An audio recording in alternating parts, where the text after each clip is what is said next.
Can't help you. I got nothing. Making fun of him.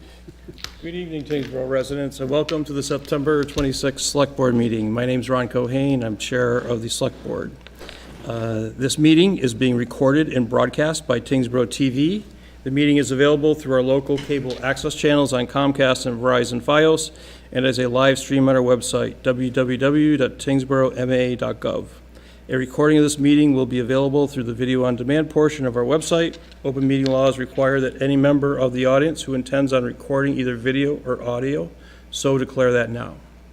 Seeing none, after instruction from the State Fire Marshal and the Tyngsborough Fire Chief, in the event of an emergency, there's an exit directly across from me and at the rear and one to my left. And with that, I'd like to have everybody stand for the Pledge of Allegiance. I pledge allegiance to the flag of the United States of America and to the republic for which it stands, one nation, under God, indivisible, with liberty and justice for all. Board introductions, starting from my far left. Good evening, Hillary Winterstrom. Good evening, Mike Moran. Good evening, Eric Eldridge. Good evening, Katerina Kelabokis. Good evening, Matt Hanson, Town Administrator. Good evening, Colin Loisel, Assistant Town Administrator. Thank you. Just like to thank the board and administration for covering for me for the last Board of Selectmen meeting. I do appreciate it, and as a little token of my appreciation, I left everybody a few Swiss chocolates, and even some of the people in the audience got some Swiss chocolates. So thank you very much for that. Okay, and with that, can I have a motion for meeting minutes, please? I move that the Board of Selectmen review and approve the regular session meeting minutes for September 12th, 2022. Second. I have a motion and a second. All those in favor? Aye. Opposed, abstained, that passes 500. I watched the recording of it, so I was able to vote. Please, a motion on the executive session meeting minutes. I move that the Board of Selectmen review, approve, but not release the executive session meeting minutes for September 12th, 2022. Second. Mr. Chair, the vote was recorded wrong in that meeting. And that's been fixed. Did you not get the updated version? I did not. I was at work until the moment I walked in here. Okay. The one we'll be voting on had your update.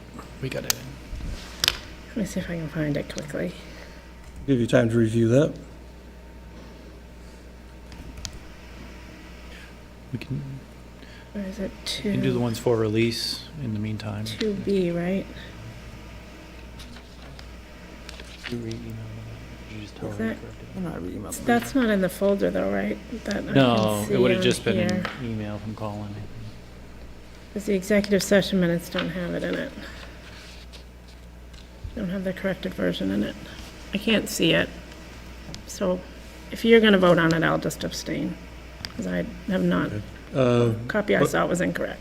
But as we heard, that was changed with the correct vote that Hillary Yeah, but stated. Correct, Colin? Correct, yeah. Okay. Okay, I have a motion and a second. All those in favor? Aye. Opposed? I'll Abstained? I'm abstaining. I did not see them. It passes 3-1-1. I will... No. 401. 401. What did you vote, Hillary? I abstained. And I also abstained because I did not... So then it went I'll 3. abstain because I did not, of course, we don't have recordings of that. So that passes 302. And you'll get an email with the correct vote as Colin had suggested before. Okay, then we have executive session meeting minutes for release. Can I have a motion, please? I move that the Board of Selectmen release the executive session meeting minutes for January 24th, 2022 and February 14th, 2022. Second. A motion and a second. All those in favor? Aye. Opposed? Abstained? That passes 500. Citizens business time. If anybody would like to address the board, please come up at this time. Seeing none. Town Administrator report. Matt, you're up. Great. Thank you, Mr. Chair. First, just want to note we are planning a pre-town meeting information session. We're looking at the date right now of Tuesday, October 18th at 6 p.m. I did want to confirm that the board would be amenable to switching back to this location given the low attendance. We can fit up to 40 people in this room if we have to, and we typically only get a handful of residents who come to the pre-town meeting. Most people watch online. So if the board is amenable to that tomorrow, we could post the, formally post the invitation for residents to join the pre-town meeting information session. Is everybody amenable to that? Seeing multiple head nods, we're all in agreement. Great. Tool Design has been selected by MassDOT to schedule a road safety audit at the intersection of Middlesex Road, Kendall Road, and the Tyngsborough Bridge. The Police Department has been awarded a $3,750 grant through the U.S. Department of Justice Bulletproof Vest Partnership Grant Program, so thank you for applying for those grant funds. And thank you to the Board of Health and the Highway Department for hosting a successful Household Hazardous Waste Day this Saturday at the Highway Garage. All of our general government departments participated in individual 1-hour polymorphic training and onboarding sessions during the week of September 19th. This included creating, at least one test case or process in the system, and processes will still be further developed and refined prior to us actually publishing them for residents to access on our website. And for those of you who weren't watching our last meeting, the board approved a trial period of a new software. It's a citizen relationship management tool that will also have what are essentially permit process and other license applications and additional fillable PDFs that we're going to be hosting on our website so residents can interact more easily, reduce the amount of paper we have, and more easily track and share documents amongst departments. It has a few other tools as well. But within just basically a 1 to 2 week period, we've already had our initial training with that system. So we're very happy with how quickly they've moved. We've been providing them with a lot of feedback on some things we'd like them to tweak and some features that they are working on. And it will be a work in progress, and we will keep the board updated. 2 interns from Innovation Academy Charter School have started in the administration office, Colin and Matt. Ironic enough. Black Earth Compost is planning the weeks of October 17th and October 24th. All 150 homes will be picked up on both weeks, which are non-holiday weeks, and 1 week is a recycling week. They are selecting a blend of residential homes on both sides of the river, as well as some on sewer and some on septic.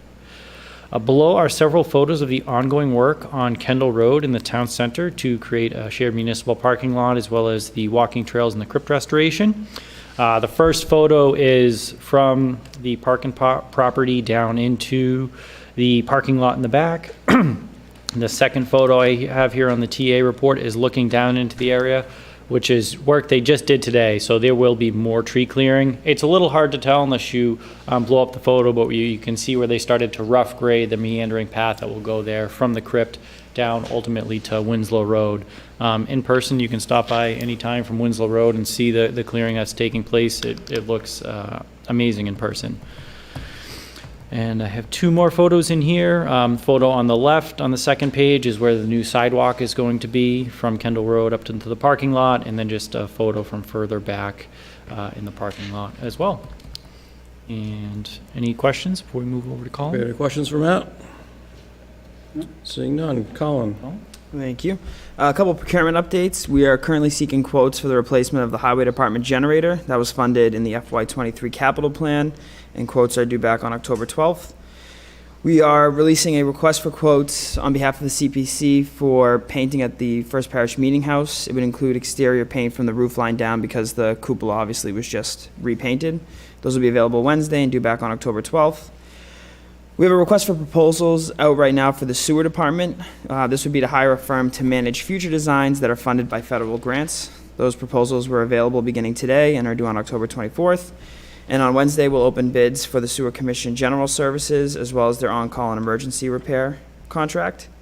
The Capital Asset Management Committee will meet on Wednesday to kick off their FY24 program and discuss a few potential ARPA requests.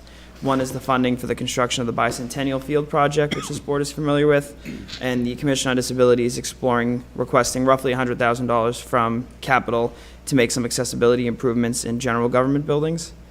And quickly, a Bicentennial Field update. The consultants in our Conservation Commission, as well as engineering staff, will meet on site next week to review their initial plan and get feedback on the design that our consultants have come up with prior to formally filing with the Conservation Commission.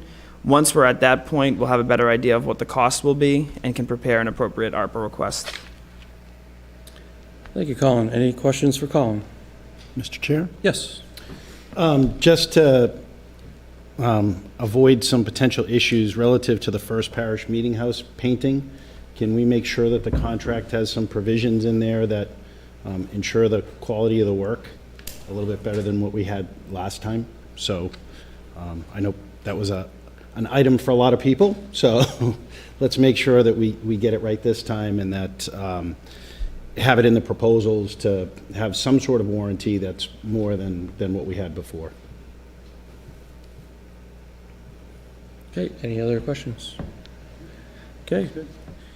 Okay, that's Town Administrator's report. Public hearing, can I have a motion to reopen the public hearing? I move that the Board of Selectmen reopen the public hearing. Second. We have a motion and a second. All those in favor? Aye. Opposed, abstained, that passes 500. And can I have a motion to continue? I move that the Board of Selectmen continue the public hearing to our next date of October 3rd. October 3rd, 2022. Second.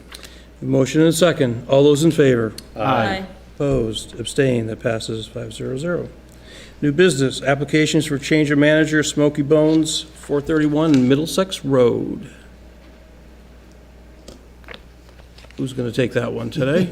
I was going to take it for Shannon. Where did it go? There we go. Okay. I'm just going to scroll down to the application. Smoky Bones is requesting a change of manager, right from Mark Stewart to, sorry, just need to get the two name here. I didn't see the from, I just saw the two.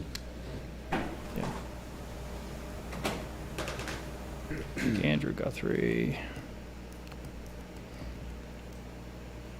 It's pretty standard. We see one of these like Yep. every, Sorry, I was seems looking like at the every wrong other here. meeting. Anybody have any questions about this particular one? No.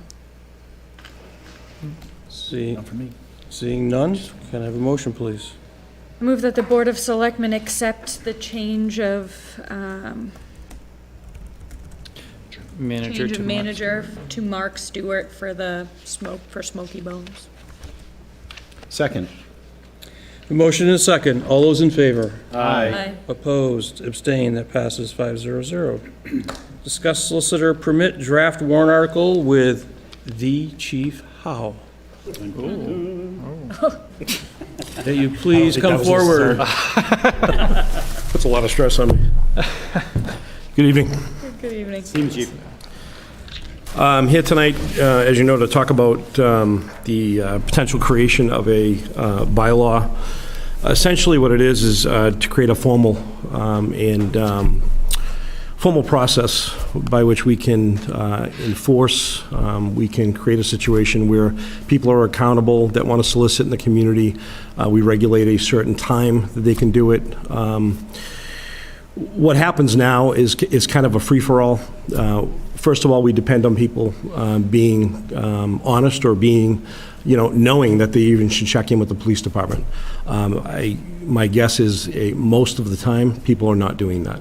Some people do, as a matter of course, because they're used to how things go in other communities. They'll come in, ask us what they should do. What our dispatchers do is take their driver's license, find out, what area they're going to be in today, get their basic information, description, vehicle description, because inevitably our dispatch gets phone calls, and our phone calls are from people just like you, live in the community. Hey, there's a car sitting down the street, or there's people knocking on our door. Unfortunately, we live in a time, we all understand the apprehension that gives all of us. And then some people, unfortunately, also go outside the lines, and it's either very early in the morning or it's later at night. You can imagine all the different scenarios that, it causes people stress and anxiety. So what we're trying to do is create something. I wish I had done this a while ago. I've talked to numerous chiefs in other towns. It seems like most towns do have something in place. Seem pretty familiar. I don't think we need to recreate the wheel. I did reach out to Chelmsford, Chief Spinney. They have I think a good regulation in right now that works for them. Everything goes through the police department. It just creates a situation where we can regulate it. It's formal. People have to come into the police department. We know who they are. We know where they are. And there's a background check that has to be done. And, we're not looking to, somebody that comes in and applies for a soliciting permit is not going to get denied because they had an OUI charge 5 years ago, or, operating on a suspension. We're talking about people that have violent crimes, property crimes, people that have committed crimes against other people.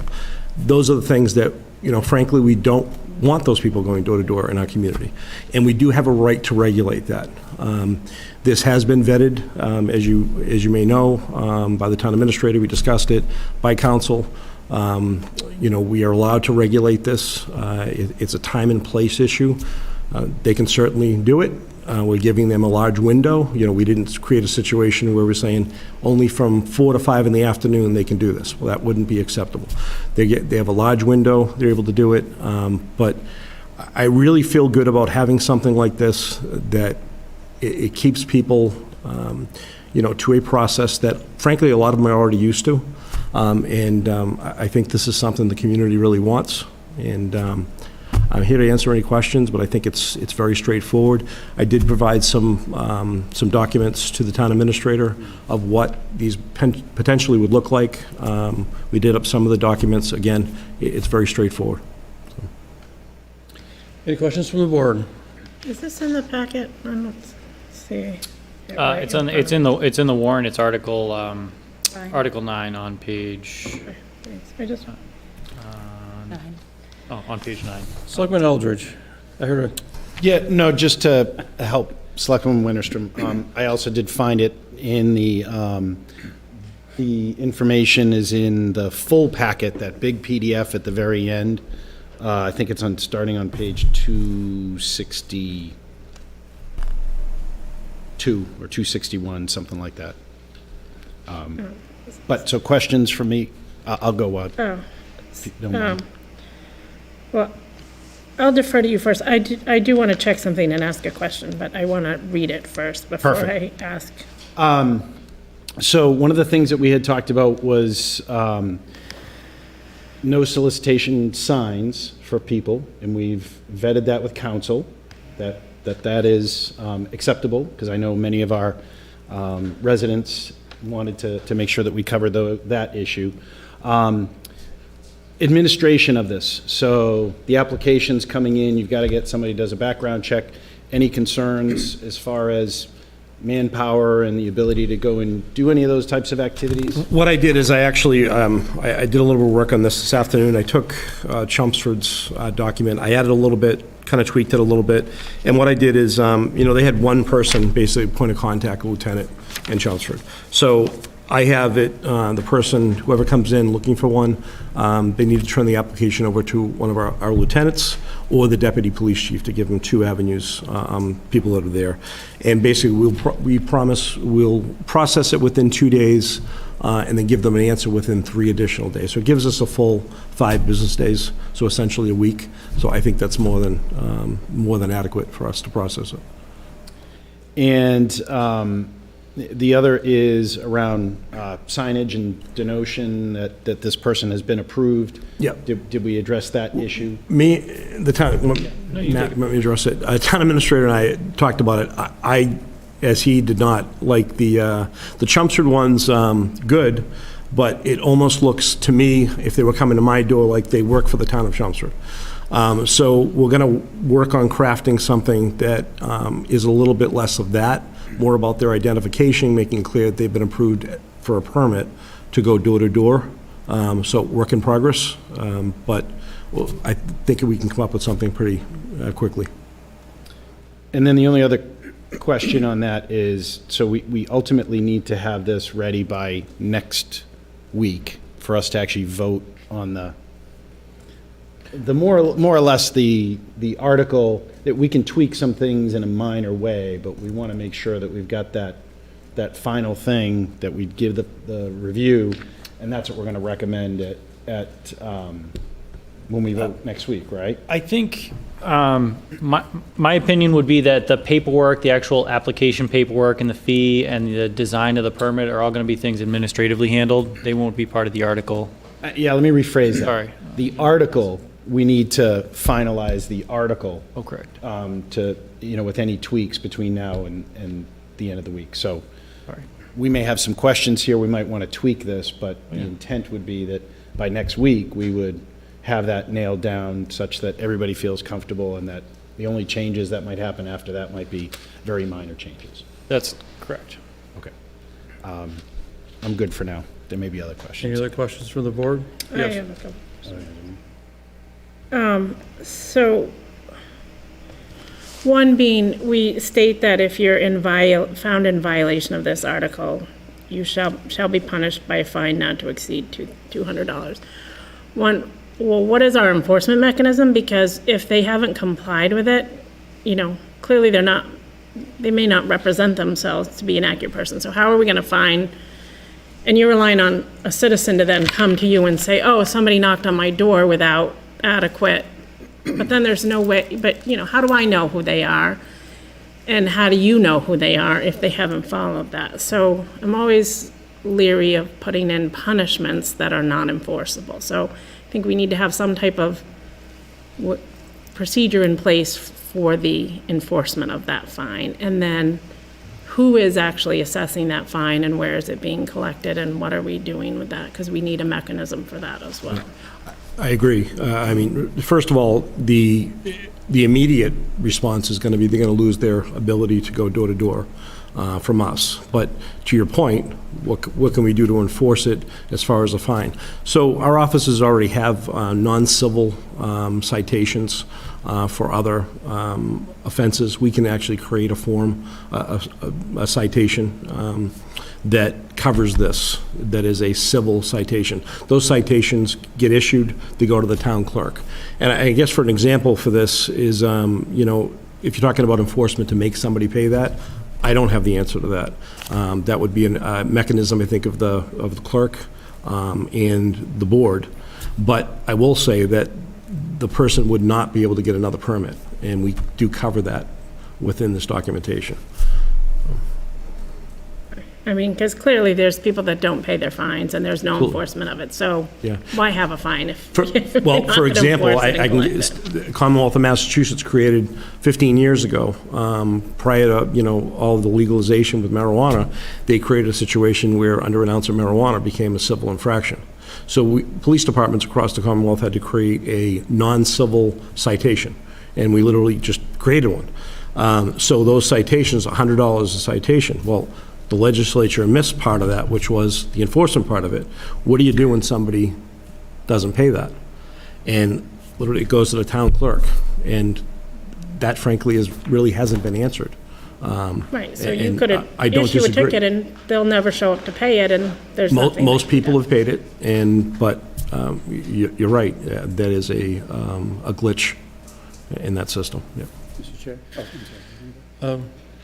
Selectwoman I Keller-Wilkes. just want to weigh in a little bit, in my opinion at least, just because maybe we can't get everybody to pay it, I don't think that that's a reason to not have a punishment or not attempt to enforce these things.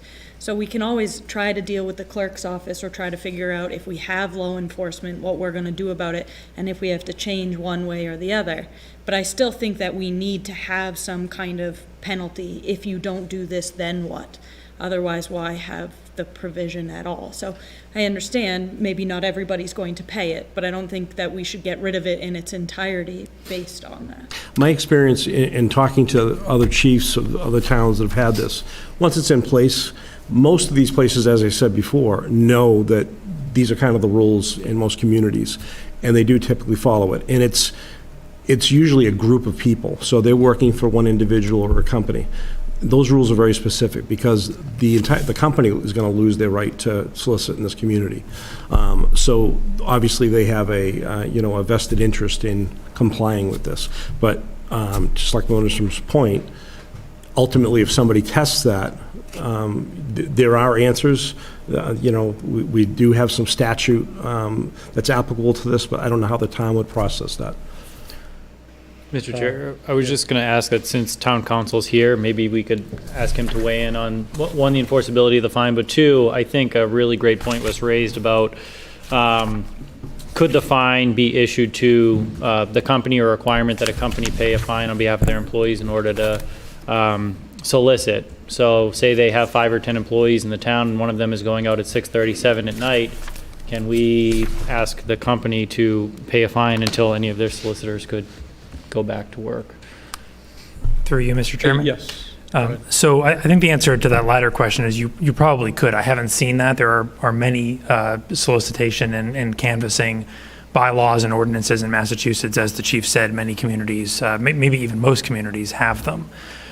There's also quite a bit of case law concerning the confines associated with these sorts of ordinances and bylaws, because as you can imagine, soliciting, canvassing is a form of protected speech, and so you get into First Amendment concerns when you start to deal with these particular types of regulations. The way that I've seen this addressed most commonly, in fact, as you were talking, I was pulling up what I most recently did in a different community in the context of a different bylaw, but the concern they had in the context of this general bylaw was enforceability, that there was not a specific provision within the bylaw that identified an enforcement agent, and there wasn't a specific provision that identified an enforcement mechanism. And so they wanted to do two things. They wanted the ability to use that non-criminal disposition process that you heard the chief just referencing, which is the usual ticketing or citation process where they can pay the citation within 21 days by going to the town clerk. But if they don't pay that citation, it also made available other remedies, and those remedies aren't perfect. They're typically civil litigation, which of course means the town's incurring costs, or the filing of a criminal complaint with the local district court. And then you got to proceed against the individual criminally, which in some instances municipalities don't want to do because it sort of ups the ante. Maybe in a circumstance like this, you do want to do that because you want to show that you mean business and that you're serious about the enforcement of your bylaw. But we can craft language that's more general. The language I used in this other community in the context of this different bylaw was that the bylaw could be enforced by the designated enforcing officers, which were specified elsewhere in the bylaw, through any lawful means in law or in equity, including but not limited to non-criminal disposition in accordance with General Laws, Chapter 40, Section 21D, including the fine schedule incorporated into the code. And then I went on to say each violation that occurs and continues to occur constitutes a separate offense. So we could beef up the language a bit here in Section 5 to provide for not only the citation process that you heard referenced, but also these other remedies. But there's no easy answer to these enforcement questions. We get them all the time, whether it's zoning bylaws, general bylaws.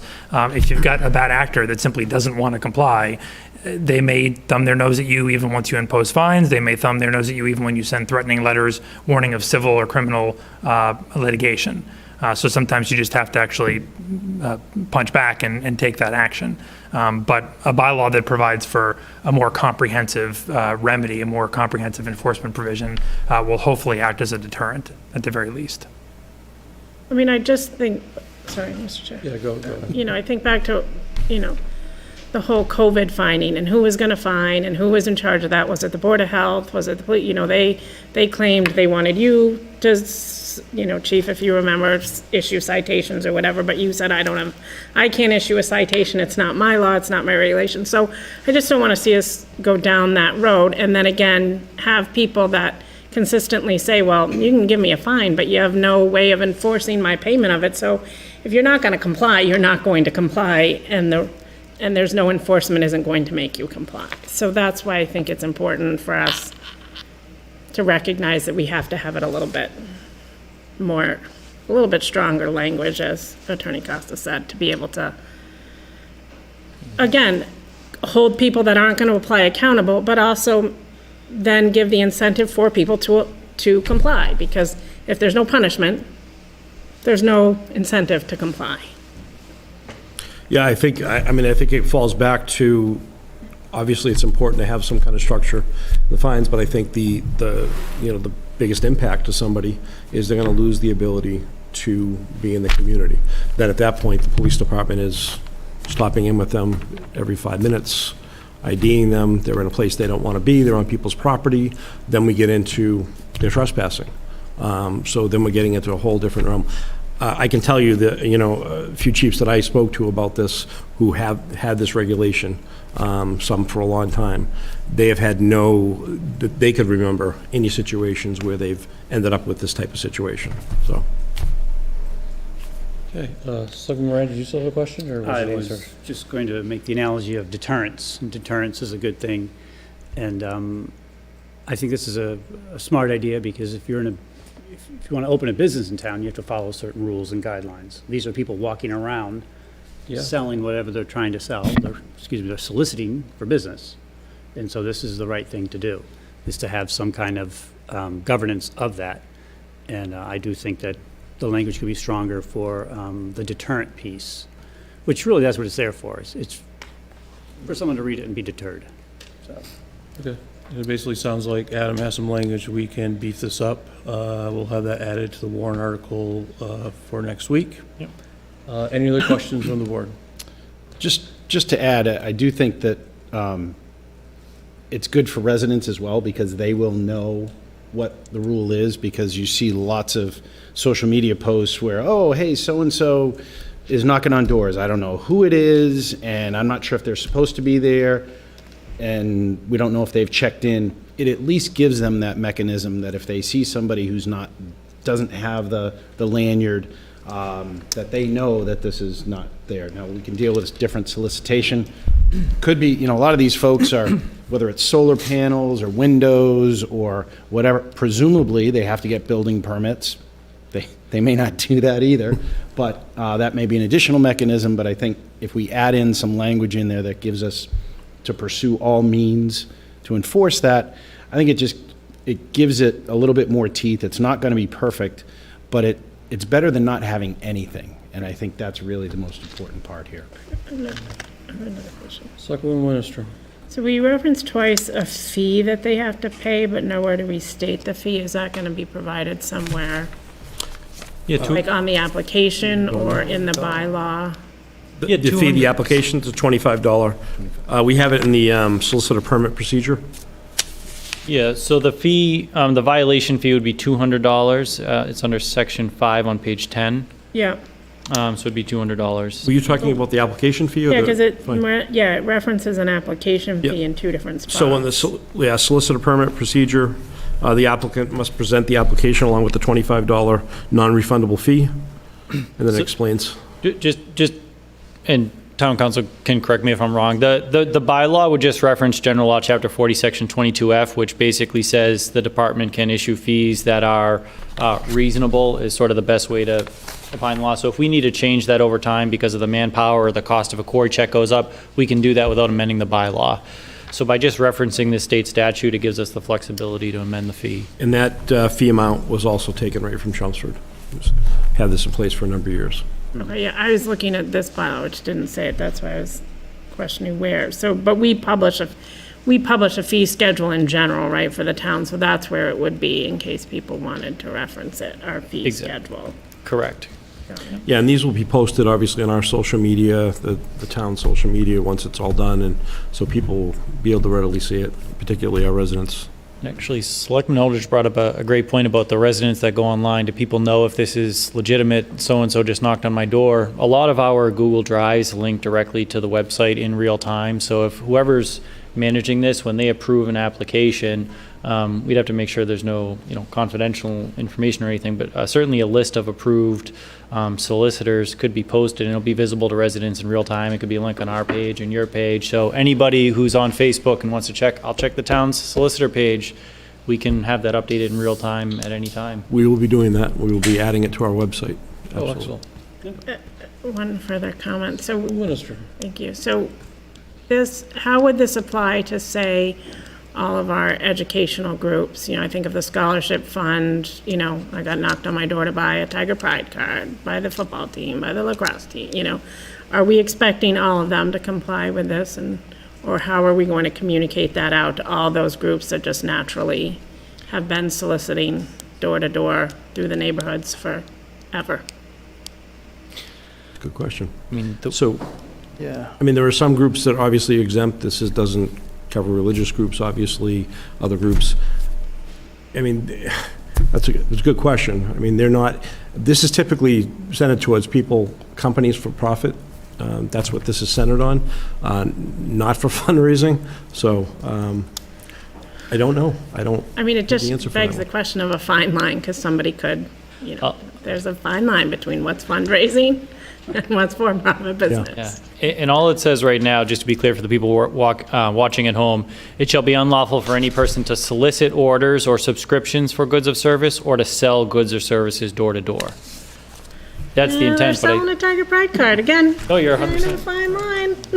Mr. Chair, through you. Yes. You know, I may be able to suggest some additional language that could be helpful. This is a fairly modest bylaw. I've seen these solicitation bylaws that go on for 3 pages, and I've seen others that are even shorter than yours. So some of the others that I've seen as examples have fairly comprehensive applicability sections that go in depth into the difference between for-profits and not-for-profits that explicitly exempt educational and governmental entities. So I think I could, without going so far as to convert your 1-pager into a 3-pager, I think that I can propose some additional language that maybe specifies in that initial section 1 that this doesn't apply to, because it does say in the last sentence here, each person soliciting in the town on behalf of a corporation, business, or other for-profit. So the use of other for-profit suggests that the reference to corporation and business is meant to be referring to for-profit corporations and businesses, but it doesn't say that. So if that's the intent, that it's not to apply to nonprofits, fundraising activities, for example, then we could specify that within the bylaw. But it is ambiguous as it's written. Great, thank you very much for that. Any other questions from the board? Okay, so we'll have that in the warrant article for next week. Excellent. Great. We're all set? Thank you. Okay. Oh, next. Thank you. We have a Stay new right there, Adam. It's gonna, this one's not gonna be yeah. any easier. Chief, you might want to say too. Pull up a chair. What's next? I'll let our new animal control officer introduce himself. He's up next. We're here to discuss the proposed or draft leash law. Leash law amendment. Amendment. Good evening. My name is Mark Cianci. I'm the Animal Control Officer for Chelmsford and now Tyngsborough, and I'm here to assist with maybe changes to your leash law. Okay. Matt, you want to? Give the intro. Rather than just referencing back to the warrant on this, there were some questions at the last meeting about the fee and fine and some other sections, and I talked a little bit to Officer Cianci about what I think the board's intent was with your questions. We had some discussions, I think, early on when you started, and then we've received a few emails that have shown, video folks have of neighbors' dogs coming up on their property, up onto their porch at night, just generally bothering them in different ways. And Officer Cianci brought it to our attention that our leash law basically exempts after 9 p.m. The leash law does allow limit dogs currently to run at large, so I wanted to just note the definition of at large is on or off premises of the owner and not under the control of the owner or authorized person by either leash, cord, chain, or other means. And so a few of the questions that the board had at the last meeting that we wanted to talk to you about tonight were dogs at night. If someone is putting the dog out, just go to the bathroom and come back inside, but it's not bothering anyone else. How do we create a law that maybe is difficult to enforce? Are we punishing good dog owners? And can you tell us a little bit more about the problems you've seen and really the enforcement now? We do have some people who walk dogs now without a leash, for example, but the dogs don't bother anyone. Those were a few of the questions. Okay. And again, maybe this isn't the exact right place to be editing. Maybe it is more in the nuisance section we need to get a hold of, because we do have current bylaws that do limit excessive barking, property damage, chasing people, and those don't have a specific time on them. It's just the 7 a.m. to 9 p.m. for roaming free that is limited.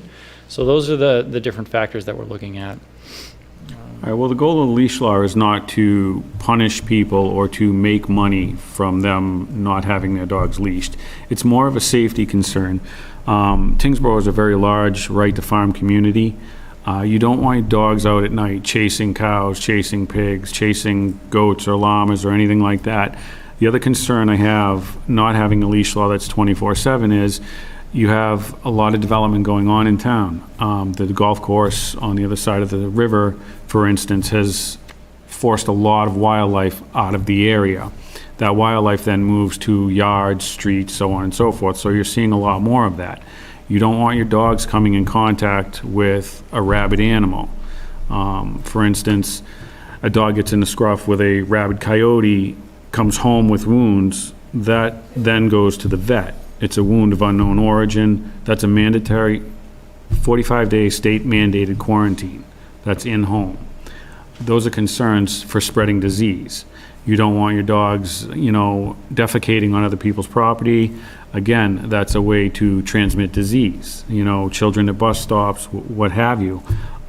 So as far as that's concerned, the safety issue is there for dogs running at large from 9 p.m. to 7 a.m. The other concerns are whether your dog is dangerous or not. It could be a large German Shepherd that knocks down an elderly person because it's happy to see them.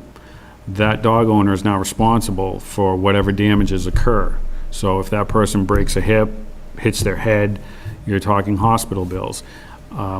Responsible dog owners, yes, they train their dogs, they keep them on lead, they use electric collars, all good devices, electric fences.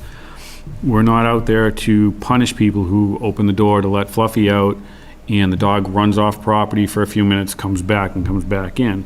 The goal is to have something to go to the people whose dogs are repeat offenders. You've spoken to them once, you've spoken to them twice, you've warned them saying, listen, I understand the dog's not dangerous.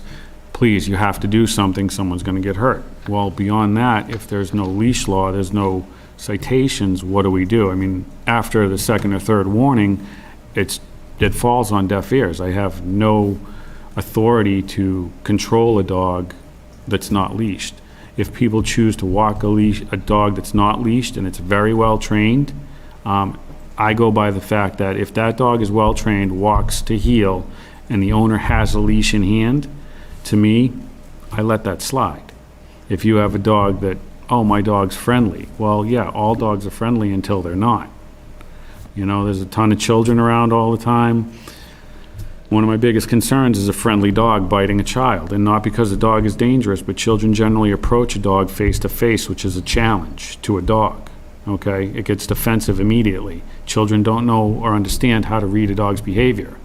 These are all concerns that, in my opinion, a leash law 24/7 would curb.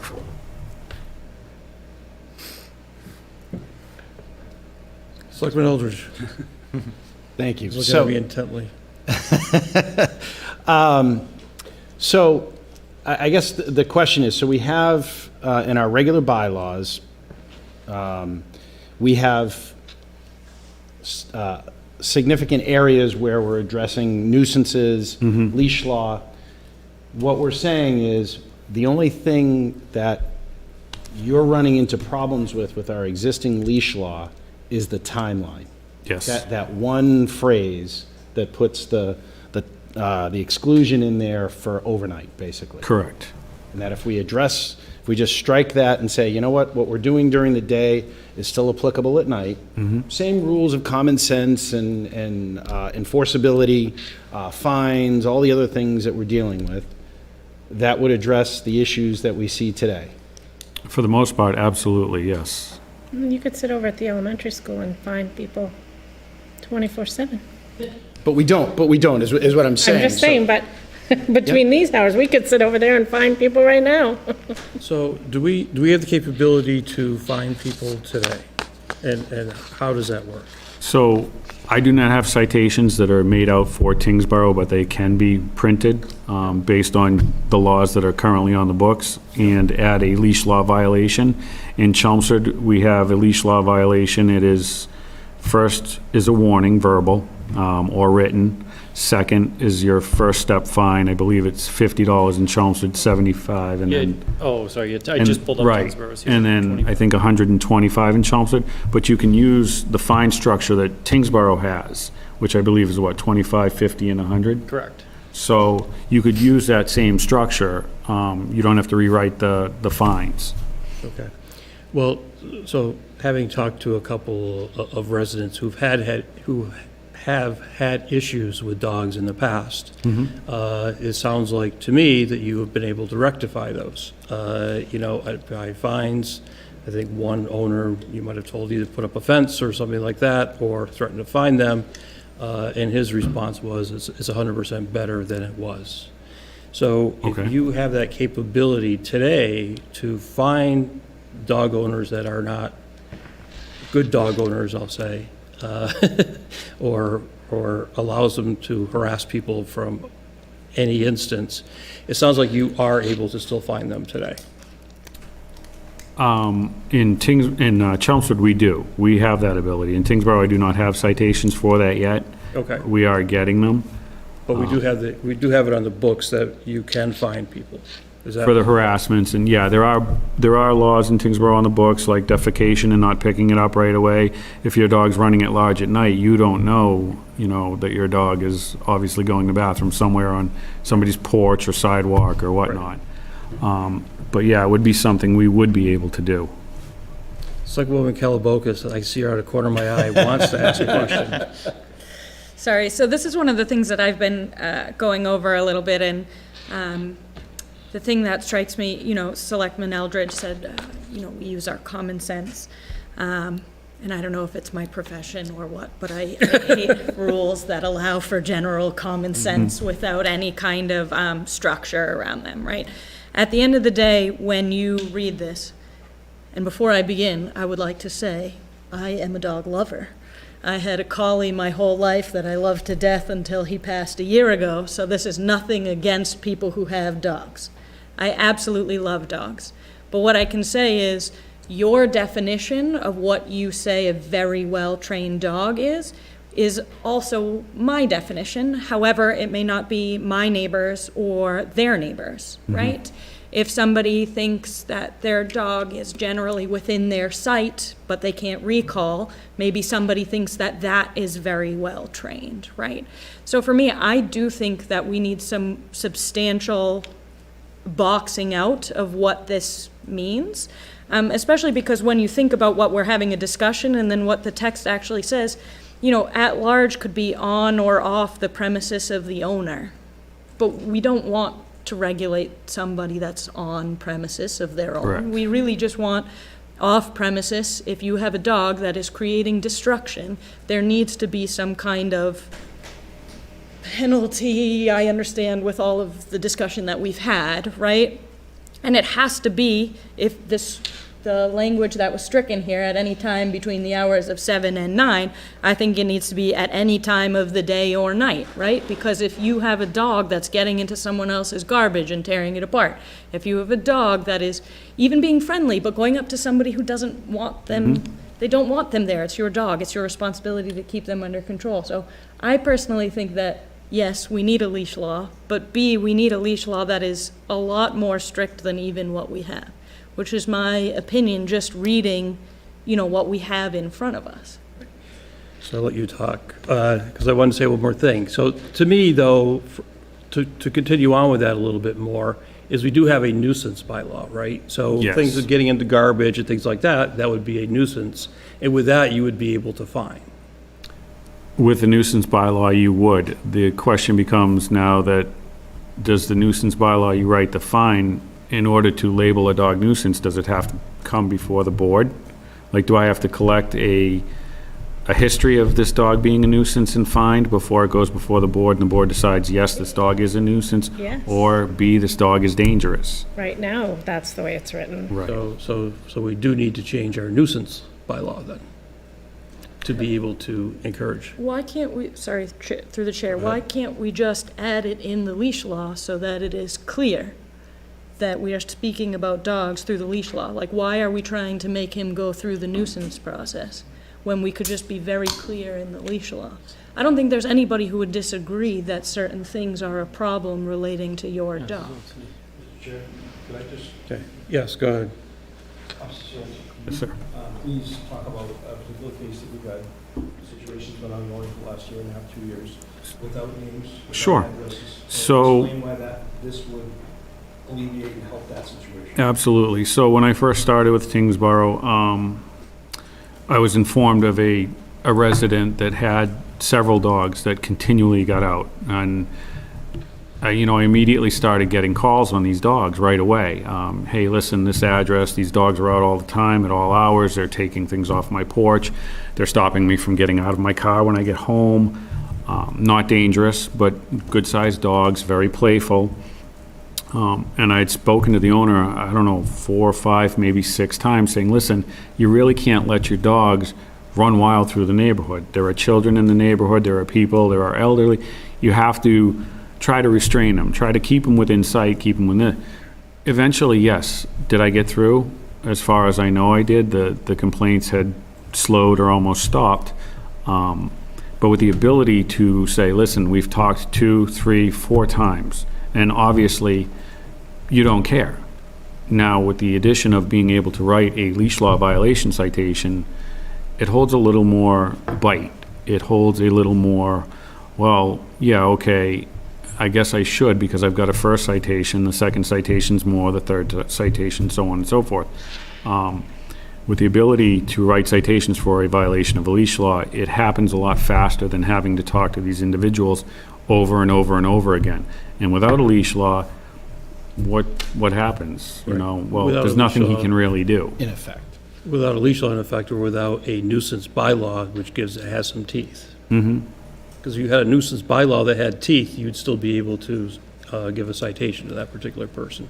Yes. That person was cited. I know exactly the case we're talking about. That person paid multiple penalties. They just didn't care, Right. because they just kept paying the penalty every time they got it. They got a penalty.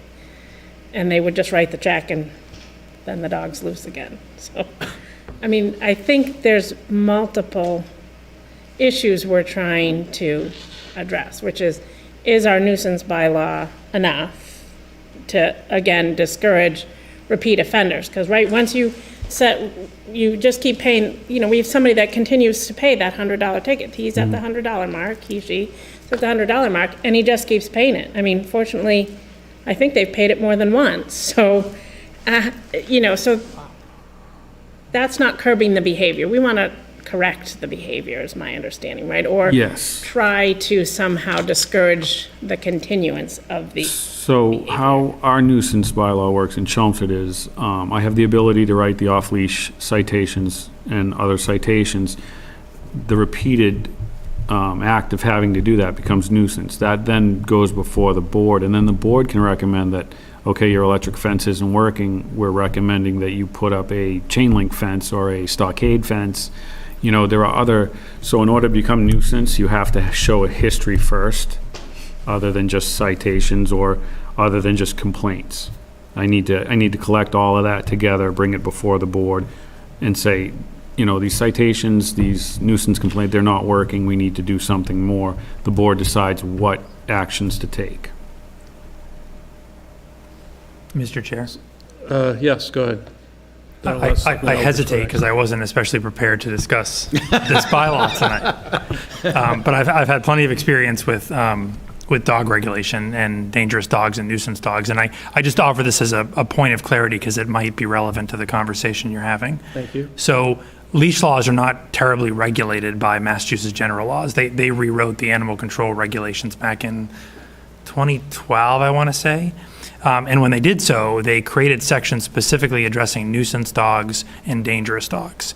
And they define those terms by statute. So I say that because most municipalities have adopted those provisions because you're bound by state statute, of course. And in terms of the process for regulating nuisance dogs and dangerous dogs as defined by statute, municipalities have created procedures, hearings, documenting as you're hearing of past situations with those dogs, and then there's a process that the violator can follow if they're dissatisfied with the action undertaken by the Board of Selectmen or the Select Board. They can appeal that further, and I've litigated those cases before. So I think that there's an important distinction between those terms as they're defined by statute and as they may be adopted in your bylaws, and then attempting separately to regulate dogs that may not rise to the level of a dangerous dog or a nuisance dog with documented instances of causing a disturbance, but dogs that are just simply off-leash, wandering into neighbors' properties, showing up in a playground on one or more occasions, still may not be a quote-unquote nuisance dog by state standard, but still may be subject to some enforcement pursuant to a local bylaw, pursuant to a a leash law, for example. So I just think that that distinction is important in terms of how you regulate it. You don't want to run afoul of state statute in your attempt to create more stringent requirements in Tyngsborough. Do you feel that the way we have it written, I know you weren't prepared for this, that we need to make some changes to this current proposed bylaw? So I'm looking at the two sections you've got, and I've got them here on my screen, but they're also partly on your screen. One section, it's a paragraph that is entitled your leash law, and then the ensuing paragraph, which is entitled nuisance abatement. When I look to nuisance abatement, in many respects, that mimics the standard that is anticipated in the state statute. It talks about dogs that are howling, yelping, barking, causing a noise disturbance, talks about them being qualified as nuisance, gives some further explanation as to what that can mean. Bark excessively, it does say roaming free, damaging property, molesting passersby, and so forth. So that's in your nuisance abatement section. I think that you could, if you're looking for something that isn't quite as stringent or doesn't rise to the level of a nuisance under your bylaw, but would still be subject to some sort of a citation process, you could work that into the leash law section. Whether it's as simple as removing the time constraint, or it's removing the time constraint paired with something else within the bylaw that would better define the standard. I mean, I appreciate the comments that were made about, of course, as a lawyer, you much prefer the objective to the subjective. If you can provide an objective, a defined standard, it puts everybody in a better position, including the enforcement officers, to enforce the bylaw. At the same time, there's always a degree of discretion that's going to be involved in enforcement.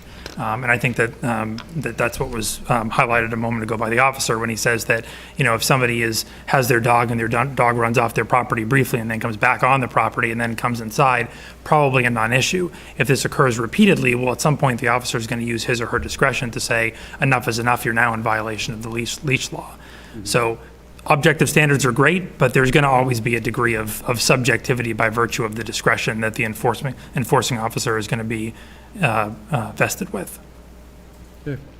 Can I ask a question for Attorney?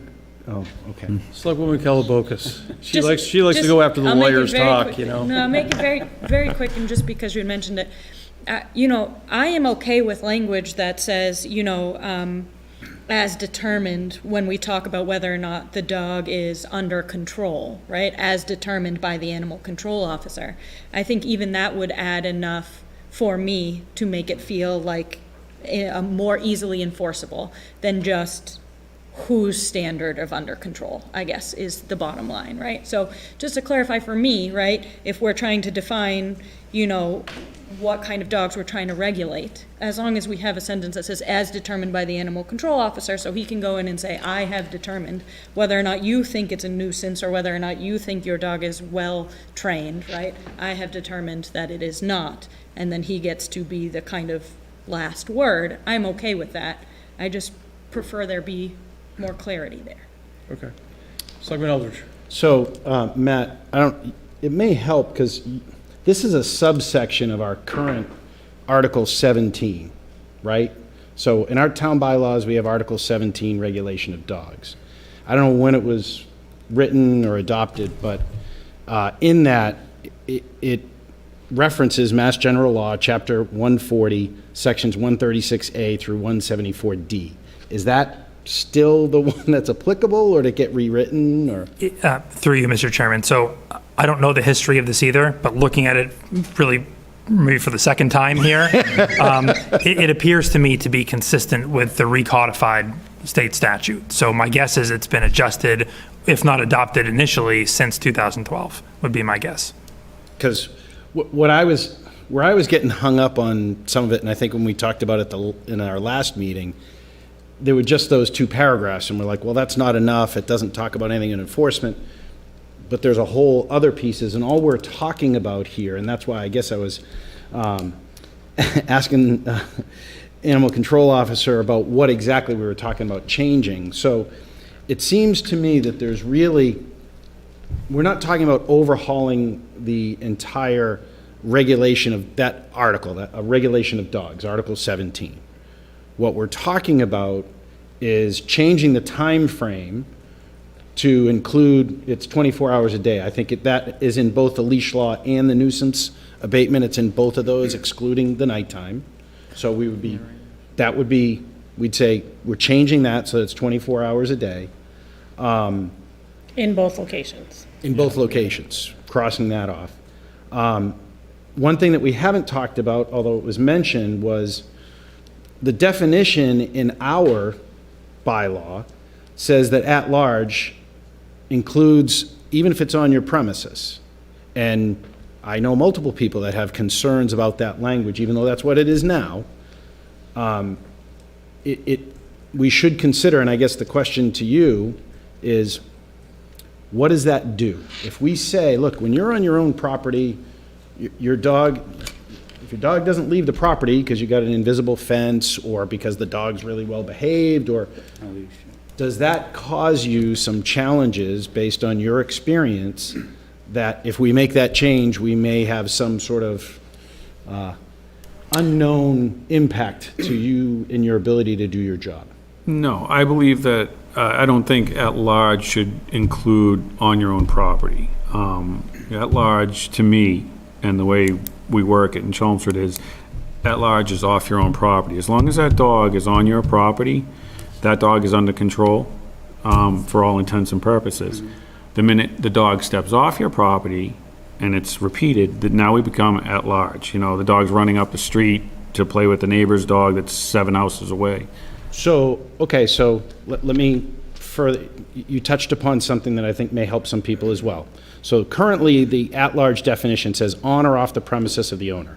And it sounds like we're in agreement, I don't want to speak for everybody, but that we strike the on or, and it's just off the premises of the owner.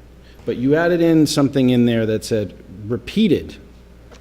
So should we consider to say our definition of at-large is repeated off the premises of the, repeatedly off the premises of the owner? So there's, because I know some people had some concerns about, you know, Fluffy going over here and then coming back, and, oh, you know, the dog ran away, you know, got through the fence or whatever because the babysitter let him out or whatever.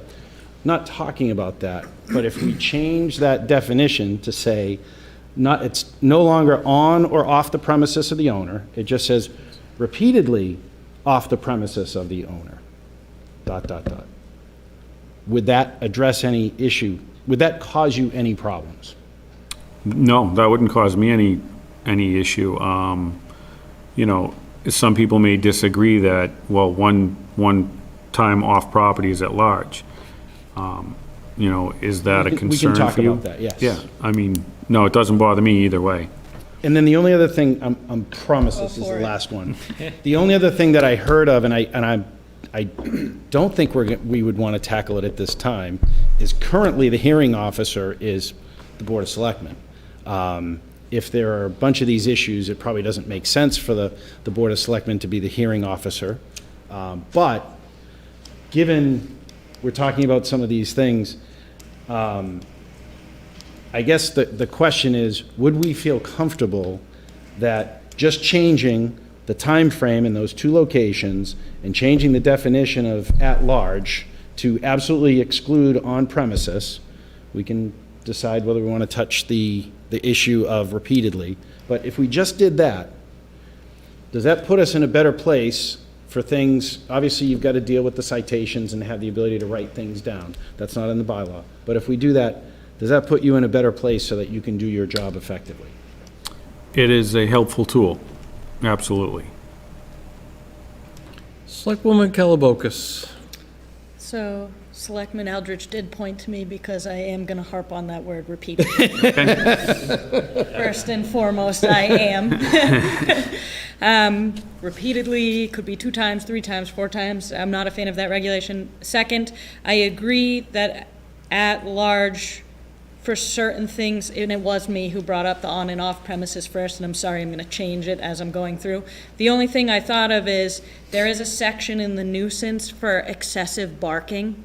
So if you have a dog that is excessively barking but is on your property, but your property is like right next to someone's bedroom window, I think we should at least have some kind of on property for the barking scenario. Mike is not going to agree with you on that one.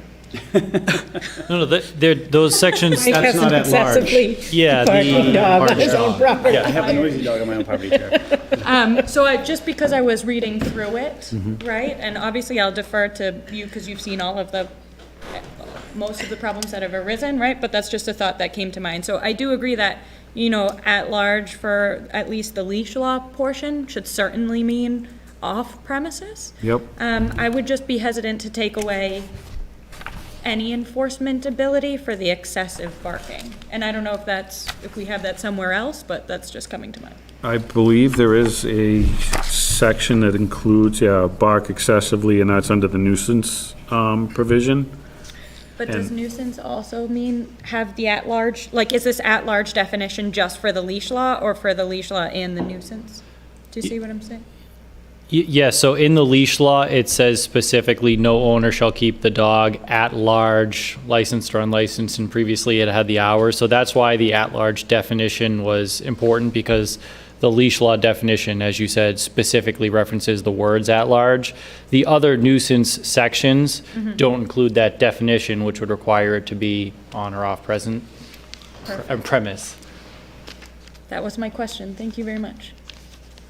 Okay, other questions from the board? I mean, just an observation, I believe probably might be 15, might even be 20 or 23 years ago, they attempted to make a number of changes to this, and it caused an uproar at town meeting. Chief, you may remember, that I think we should be prepared that, again, right thing to do for having some enforcement, but people have very strong feelings about this.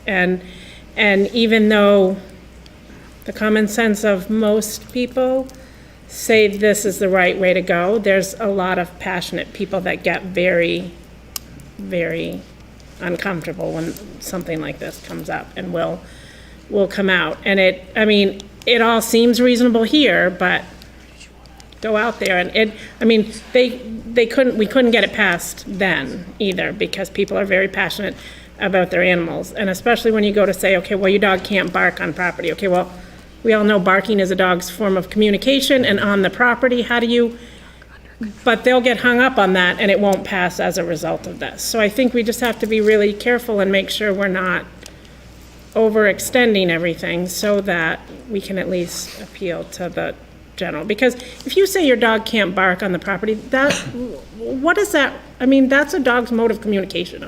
So And especially if you put it on a leash and it's not used to being on a leash previously, what's it gonna do? It turns into a barking dog. Right, but the way this is written, and so people just get very passionate, so I The think we animal gotta think control about it. officer. I apologize. I keep referring to Chelmsford and the laws that we use there. Barking, for example, your dog is allowed to bark for almost 29 minutes before it becomes nuisance. So if it's excess, they've defined it as anything beyond 30 minutes is excess and can be cited. Now, if your dog barks for that 29 minutes, you bring it in for an hour and he comes back out and barks for 29 minutes again. It's, that's how I read the law in Chelmsford as far as excessive barking. If your dog barks all day long, nonstop, I would say that's excessive. May I have one? Selectwoman Kellabokas, she had her. I'm sorry, I didn't see that. I didn't even have my hand up. But You were waving your hand, But there was something over there. I do have to agree, if my neighbor's dog is out there, and you know what, I'll even give you the 29 minutes, even though I think that is excessive. If my neighbor's dog is under my bedroom window, barking while I'm trying to sleep for 30, 40 an hour, I get that dogs bark, right? But we can't, as owners, just say, I chose to have a dog, therefore I will let my dog bark and disturb my neighbor. Like, if your dog is barking constantly, and maybe you have, an infant who's trying to take a nap, or you have kids who are trying to do their homework, or God forbid, you're trying to sleep in on a Sunday, and the dog keeps barking, right? There should be action that you can take, right? You have right to peace and quiet in your own space, in your own home, and if your neighbor's dog is barking, we should have some regulation that makes it a nuisance. I don't know if that's an unpopular opinion, but I'm gonna let Eric go first, since, So let me take it back, I'll you next. because I agree Okay. with what you were talking about. So I am also a dog lover. My dog had to learn how to bark because she was too quiet. But essentially what we're saying, what we're advocating here, we're not talking about adding things to the bylaw, the existing bylaws. All we're saying is we are crossing out the time frame so that it covers 24 hours a day now, rather than just during the day, which, when we think about nuisance and noise and all that stuff, I think we'd want it to be far more applicable at night. You know, if your dog's barking for, 20 minutes at 3 o'clock in the afternoon, there might be an issue, okay. But at 3 o'clock in the morning, yeah, that's kind of a nuisance. And the only other thing that we're talking about changing is actually making it less restrictive, which changed the definition so that it doesn't include on your premises. So we're not making it so that it's more restrictive to dog owners in that case. We're making it less restrictive, because what happens on your premises is not, you don't have to deal with that as part of the leash law portion. So the way I look at it is, and trust me, as a dog owner, I know that people have a visceral reaction to certain things about restricting my ability to interact with my dog. And so what I think we would be talking about is just making those, there's 3 changes. So change the definition of at-large to remove the on-premises, on or. It's just off-premises. And then remove the time restrictions for the definition, for Leash law. the leash law in the nuisance abatement section, because I think in that first one, it's in there as well. Those are 2 things they're not radical. Now, the other thing that you have in there would be to say, okay, should we put in, or as determined by the animal control officer, And as far as restraint? yeah, which I think would address some of the discussion, as well as your point that if the owner has the leash and the dog is at heel while trained, that could address some of the people's concerns. A lot of people I know do walk their dog with a leash in Tyngsborough, the dog next to them, if it's a well-trained dog. Currently, that's not allowed. This would actually give the animal control officer some authority there, and it wouldn't make those people, immediately in violation. So this would actually soften the leash law to address that, to make them feel more comfortable if I'm just walking my dog leash next to me, and you can see that it's not constantly running away from them in and out of people's yards. You get to make that determination. I think that would be a big improvement to the people who are currently in violation today. We're adding some flexibility there. And I believe Adam was going to add something to the nuisance language in there too, right? Is that? I don't think he's had an opportunity to go through in detail. Well, I mean, in the future, that was one of the things that we had talked about. He's going to go Yep. through and add some more language to that. So there will be a change in that also. The dog under control. As So my suggestion is going to be that we just make those or if outside. 4 changes. I know that there may be some things that we have to really tighten up the language and all that stuff, and I sit there and go, I know that we can run into some problems if we try to do an overhaul on this, and as you're gonna see when we start talking about the zoning bylaws, another one that gives people visceral reactions, I think we need to make it in small chunks so that people can look at it and say, all right, this is all that's changing. We're only changing these things, and we're not making it more difficult. All we're doing is just clarifying these things that are saying, you can't do this at night either. You can't do it in the day, can't do it at night. Your dogs can't be running around all over the place. And if we just do that, I look at that and say, all right, that's reasonable. Some people may look at it and say, oh, that's too restrictive. Well, okay, what you have is pretty restrictive already.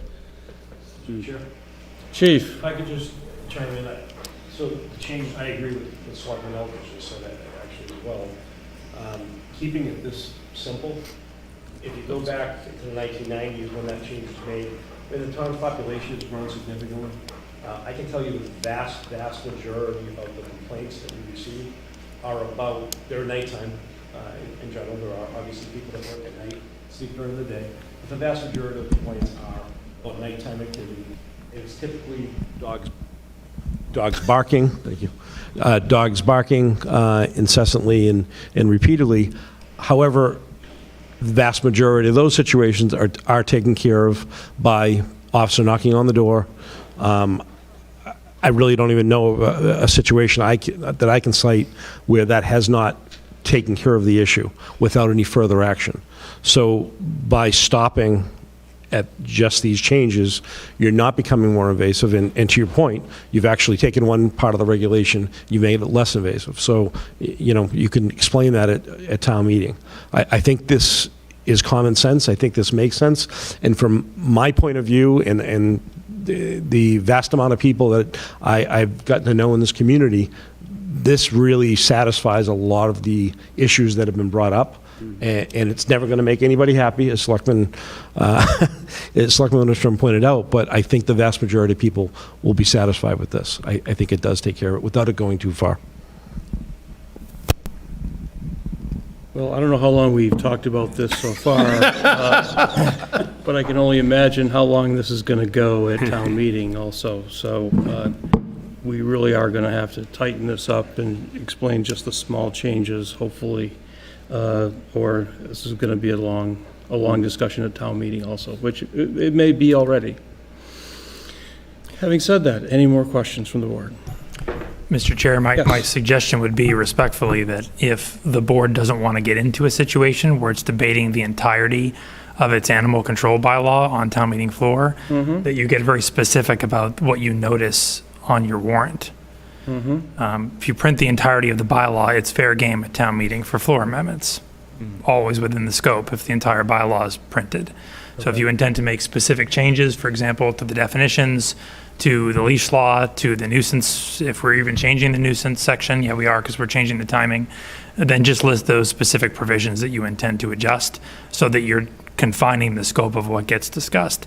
Because otherwise, even though you're not making any changes to these other more controversial sections, people will get up and want to talk about them. Okay. Thank you for that. Any more questions from the board? Okay, we'll move on. Thank you very much. Thank you. Appreciate it. Thank you. Nice meeting you. More for Adam.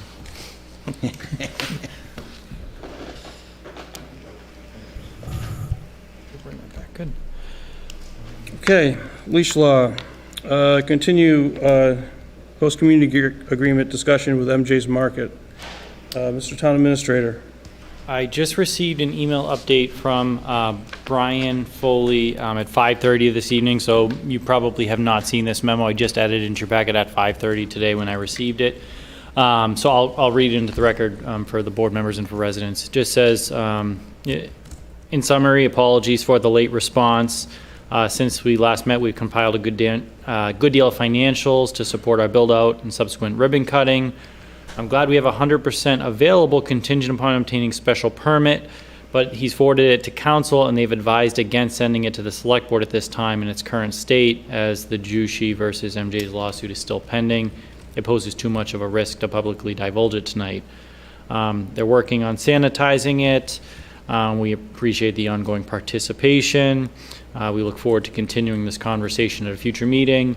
And all that aside, Heath is celebrating Rosh Hashanah, and Brian has a hockey practice with his daughter, and they will follow up again on the matters. Okay, so we've asked for the information, this is at least the third time. Clearly, what I'm hearing is we're not going to get that. Well, in all due respect, it is a Jewish holiday. So let me continue, please. So, and I think it was made very clear that this is really up to MJ's Market if they want to release this information or not. Your lawyer can suggest something, but it's really up to the owner or MJ's Market to determine if they release something. So, we are at a position now where we are multiple months into this. They've asked for, they need an extension because there's no way they can get this done in the time frame that they've allotted, or that we have in the host community agreement, which is April this upcoming year.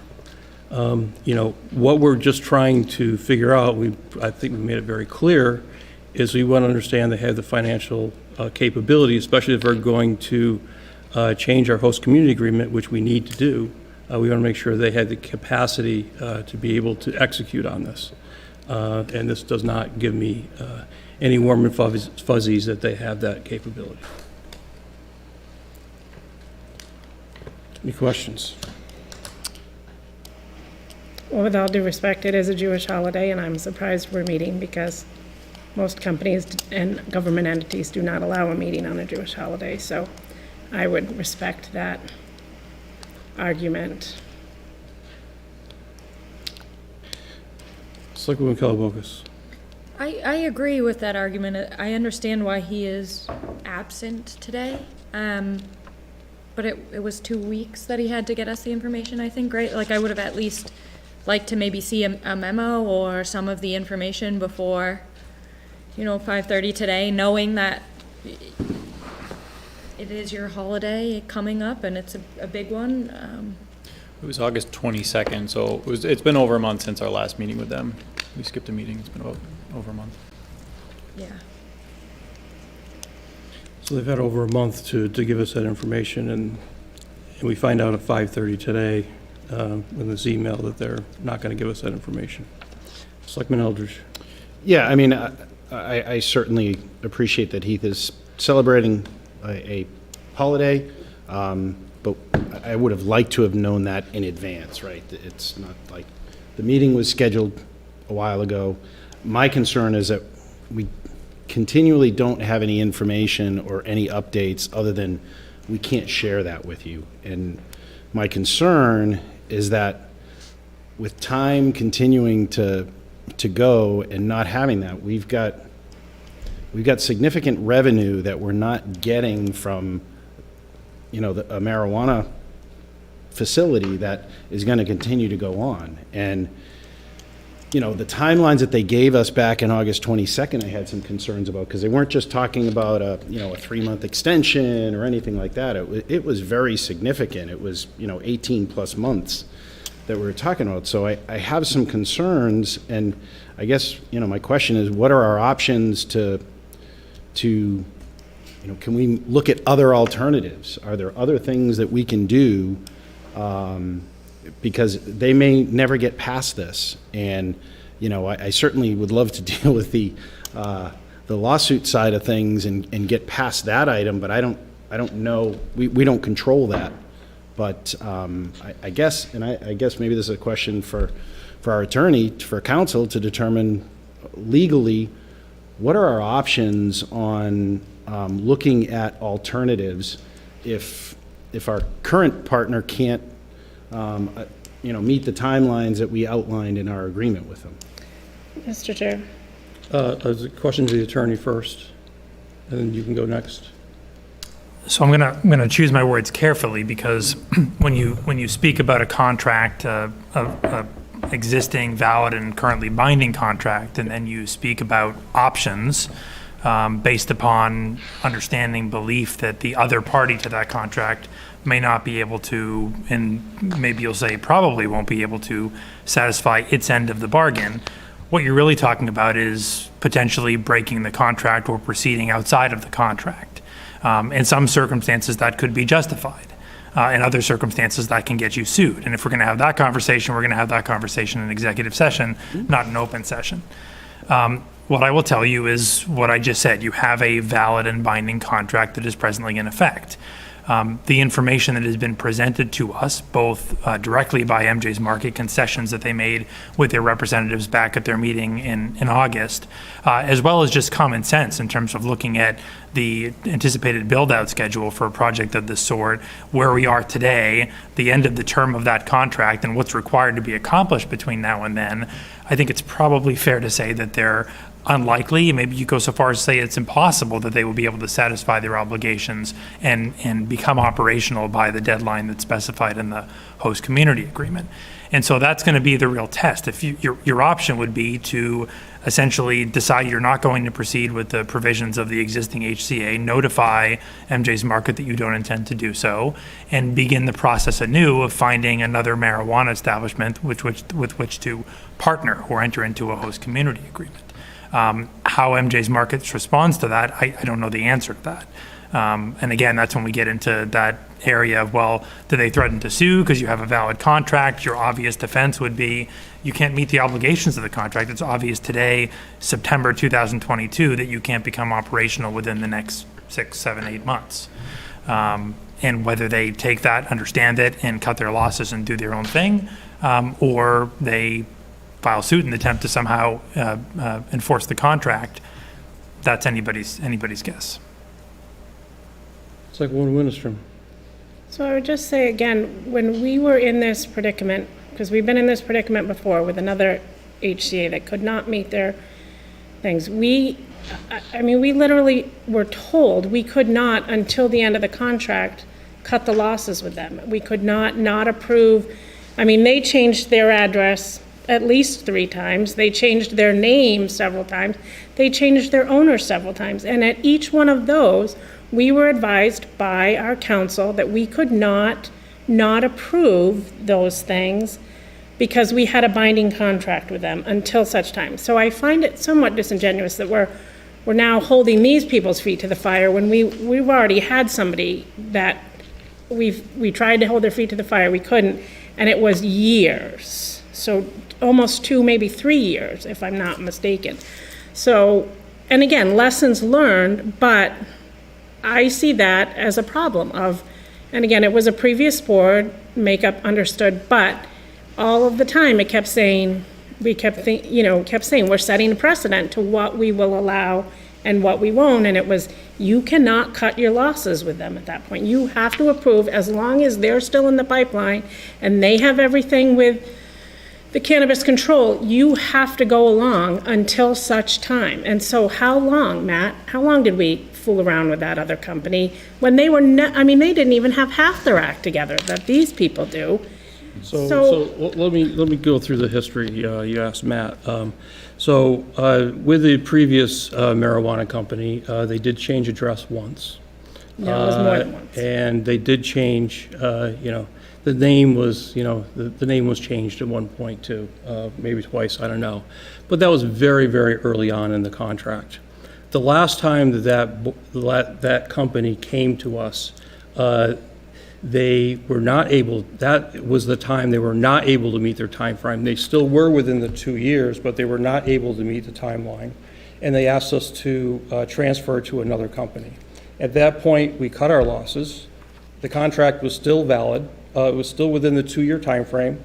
And we, at that time, we said we voted to go to another RFP process to see if any, to get the second marijuana facility. Well, I'd like So a review that's of what the happened. minutes, because I believe they changed their name more than once, several times, and it was a lot longer of a period. We gave them a lot of latitude that we're no longer giving somebody, and that's fine, but as long as it's not gonna be used against us when they, when we kept saying, are we setting precedent? And it was like, no, you have to give them every opportunity to meet that. So, with all due respect, I'd like an actual timeline from the minutes, because I think we're treading on thin water. Mr. Chair. Like a timeline for what? I'd like a timeline for what we allowed before, in all fairness. Well, I think, go ahead, but I just wanted to comment on one thing, because I think it's a very valid point, and I do want to remind everyone, and maybe Adam, just because he wasn't here at the conversation, why maybe the different legal opinion at the time. The host agreement with the prior company before MJ's took over was, well, it's all public, the Royalty Group. Their initial contract did not have a very solid timeline in it. So I remember we did do at least one extension, and that's when we added the timeline in it. And then when they violated the terms of that the second time, I think that's when the board cut their losses and did not. To address that in this contract, I think it was Kate Federoff who drafted the new timeline language. She changed it, so this host agreement reads a little bit differently than the one the Royalty Group had. She put in at least 2 or 3 times, the Board of Selectmen in its sole and unfettered discretion may agree to extend it, and then it does say in good cause, and then she added language that says, notwithstanding it, the parties acknowledge the time is of the essence, and the board in its sole and unfettered discretion may determine not to extend the agreement. She put that extra protective language in specifically to address Selectman Winterstrom's concern that if we don't extend for a future company, they may come back and sue us. And I do think she said at the end of the day, even adding that language in doesn't 100% protect you from some type of good faith, but it was a lot stronger language than we previously had. And Mr. Chairman, so I appreciate you refreshing my recollection, because it was Kate Federoff in my office that had negotiated that, but I recall that I was copied on that back and forth concerning the amendment modification of that language. I want to be clear that I think that that's exactly it, that there's no guarantee. So we get these situations with some frequency in the municipalities we represent. HCAs are quite common these days. Marijuana is top front page of the legal news. And so we've had these situations where a permitting process gets underway and there are name changes. A permitting process gets underway and the licensing process before the Cannabis Control Commission isn't unfolding as quickly as it was expected to. There was a lot of uncertainty in that process a couple of years ago. It seems to be a bit more fluid these days.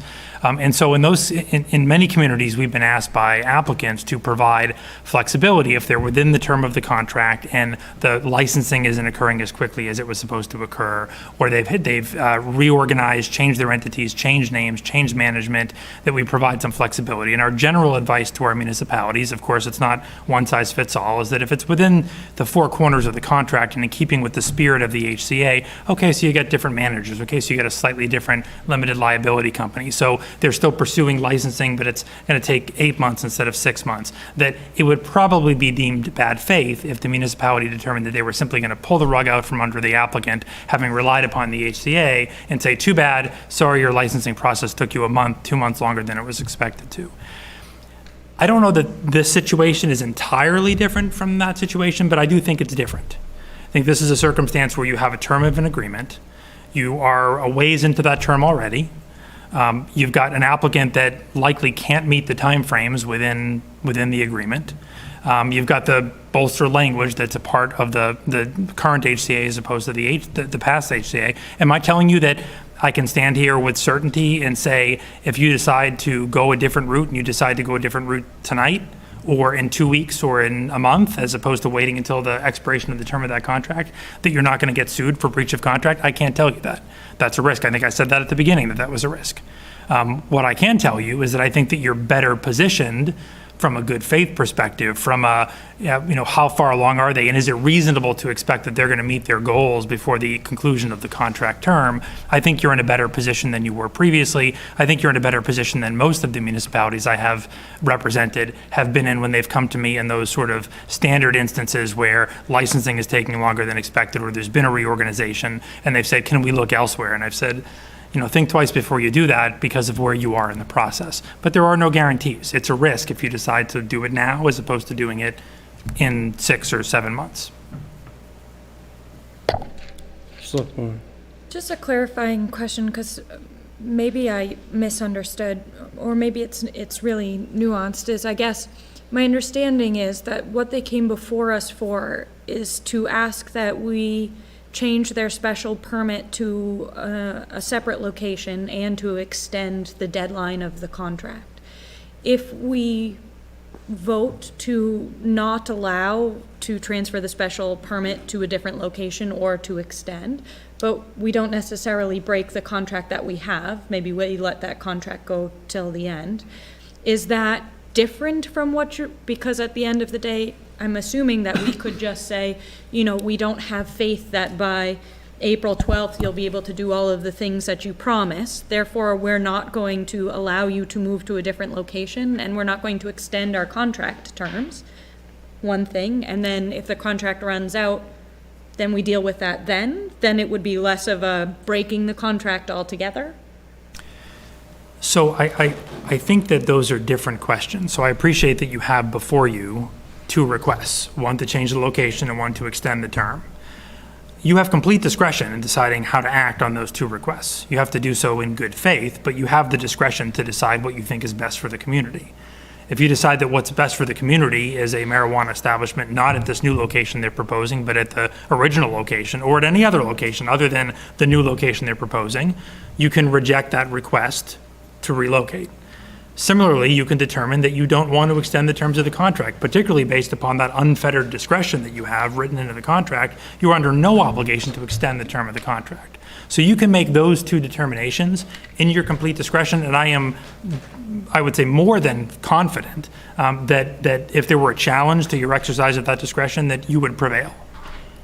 it's a separate question to say, yeah, but what about the existing contract? Because even if you refuse the right to transfer to a different location, even if you refuse the right to extend, you're still within the contract term currently and through the end of the year and into next year.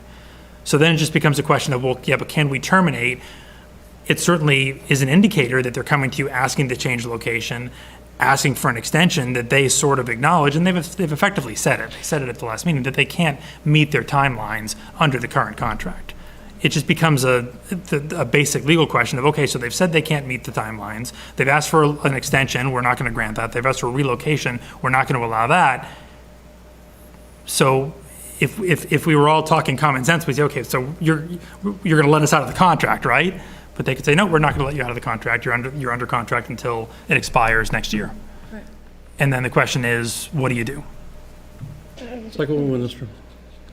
So the whole change of location too really came about because of they're being sued for their, some of it. I mean, maybe not all of it, but there's issues. So, and that's why the other company wanted out of that location at multiple times, and we're in, out. So that, so I guess what obligation, if any, do we have to give that any consideration? I mean, they really, for all intents and purposes, can't move 100% forward because they're being sued with that location, which I arguably didn't do our due diligence because it's too close to the other one.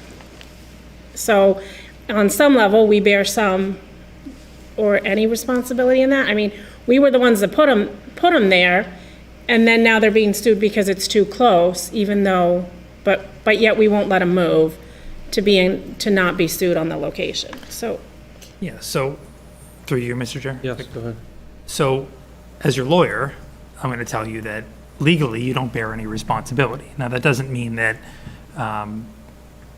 ethically or morally or from an equitable perspective, you don't have other obligations, and that's up to you as a board to decide. What role should the litigation play? I don't disagree that they likely would have been proceeding through the steps that were anticipated when they signed the HCA were it not for the litigation. The town is a party to that litigation. I'm the attorney of record in the litigation. I know what's going on. I'm copied on all the emails. It's been a constant barrage of discovery and motion practice, and really kept them from proceeding as they had anticipated to. As they had anticipated proceeding. So I think that's the obvious reason for why we are where we are. I don't think, if I recall the premise of the litigation, that the distance between the facilities is as much of an issue as now as it was before. So there was the issue of the variance application that was made and then withdrawn, and then further different relief that issued. It is still referenced in the litigation. The focus is on other impacts that the plaintiffs allege against the defendants, MJ's Market, if their project were to be constructed. But so I can't answer you legally and tell you that you have any obligation to consider the reason, the source of the delay that has resulted in them not being able to fulfill their obligations under the contract. But from an equitable perspective, that's really up to you as to what weight you give that in your analysis as to whether to extend this contract, whether to call it quits today, to call it quits in 6 or 8 months. thank you. Selectwoman Kellabox, did you have another question, or? No, I didn't have my hand raised again. I don't have a question. I don't know, there's something on the side of my, I don't know what's going on here. I don't have a question, but just maybe to move the conversation or the discussion forward a little bit, depending on what everybody else wants to do, just a proposal from myself would be that we would maybe take action or vote at least on the change of location and whether or not to extend the contract further in date, and then we leave any discussion about the contract itself separate and apart for either executive session or a later date and time. That's what I would suggest, just so we could. Okay, And the answer. as for the last part of that, if we decided to go to an RFP process and voted on that, would we have to go to executive session? No. And generally, you couldn't go into executive session for purposes of going out with an RFP. Is there any concerns that you have that you think we need to go into executive session? No, I was just Okay, proposing in case there was some asking discussion that questions. might be. So, Mr. Chair, if I can add to that, because this may be helpful. So if we take off the table, because you act on it tonight or you dispose of it at a future date, the issues of the extension and the location transfer, and on the presumption, and I don't mean to presume, but we're talking about maybe a worst case scenario, and the presumption that you don't allow the transfer of location, you don't allow the extension, so we are proceeding under the existing contract. We know the end date of that existing contract. We know where we stand today with respect to the project and the litigation that is still pending and likely will be pending for the foreseeable future. It may make some sense to go into executive session to have a conversation about that litigation, how it relates to the HCA that you have with MJ's Market, and what might result from that conversation. An executive session would be a further conversation with MJ's Market about what they intend to do over the next several months, if you wanted to better protect yourselves as a community against potential litigation. Okay.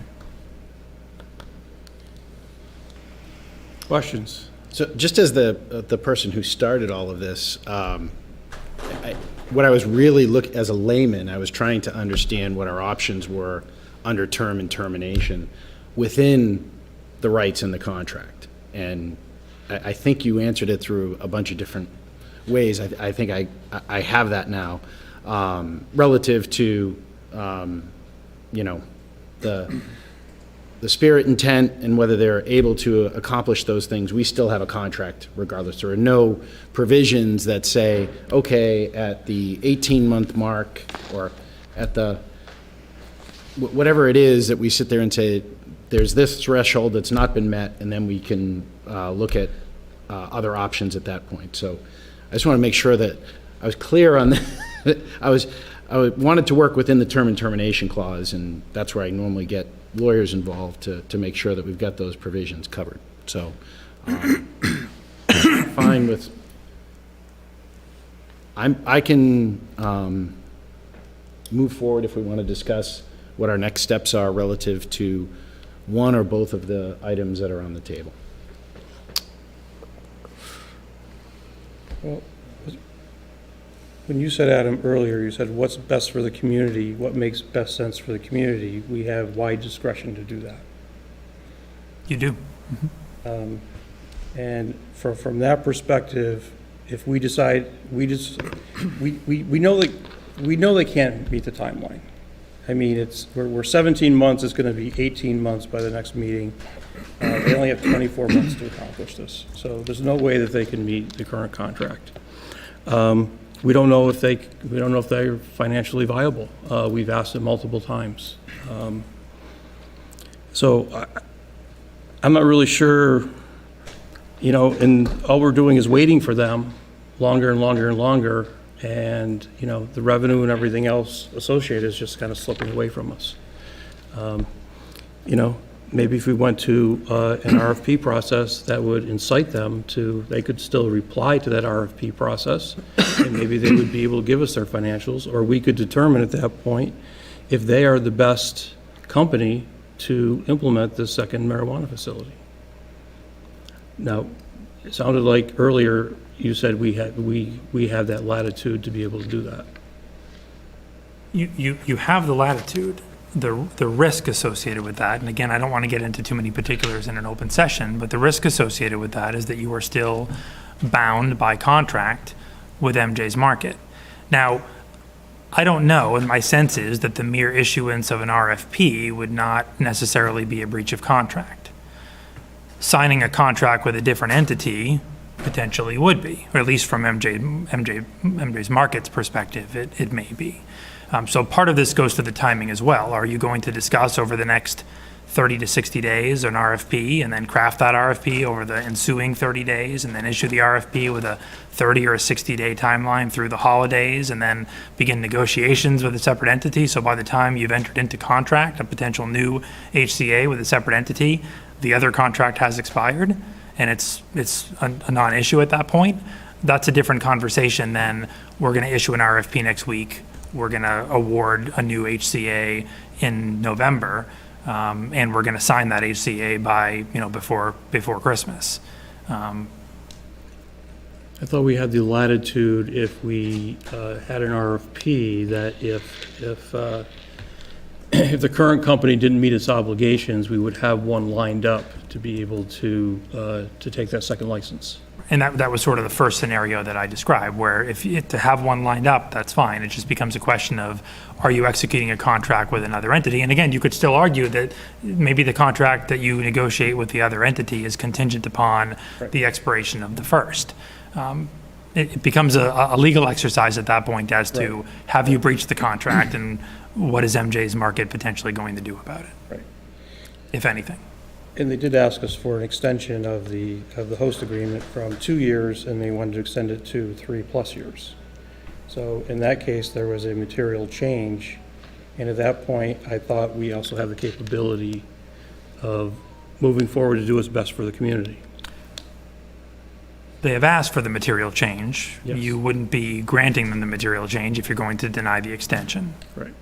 Okay. Can I ask one question? I know, I saw something flash here, this so. time. I did raise All right, my hand. Okay, so whoever did, I saw something. I did raise Okay. my hand. I just, I really do think that the best way to move forward through this is to wait for the original underlying contract to expire. I do not think that at this point in time, we should fiddle with, is it a material change, is it not? Are they gonna sue us, are they not? Does it look like it's close, is it not?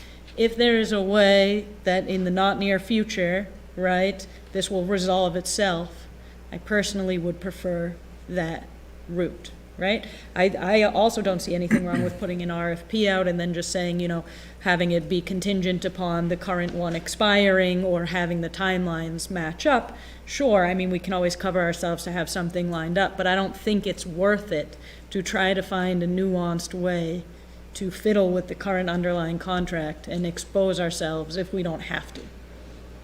Personal. Selectman Elders. Piggybacking off that, and I guess this may be a question, but, so we have before us 2 requests. One is to move the location, and the other is to extend the timeline. There is nothing precluding us from sitting there and, let me ask, is there anything precluding us from saying right now that we don't accept either one? We don't, given the information that we have right now, because we have limited information, and from what we have, the answer is no, and deny both of those. The contract's still in effect. Let's say things get resolved in November or wherever, they could come back to us and ask for another extension, and we could still consider that just because we said, based on the information that we have now, the answer is no.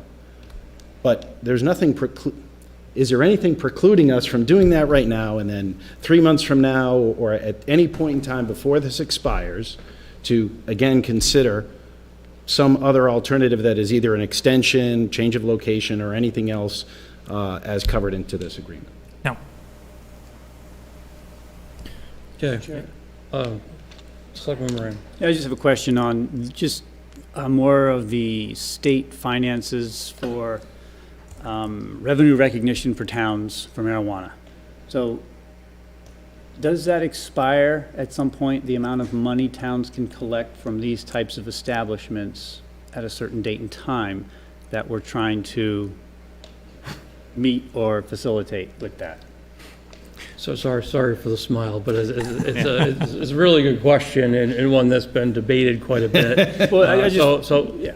yeah. So my question is, I just want to know, do we have a limited window in which to recognize revenue from these types of establishments into our town coffers? Adam, you have the floor. Thank you, I think.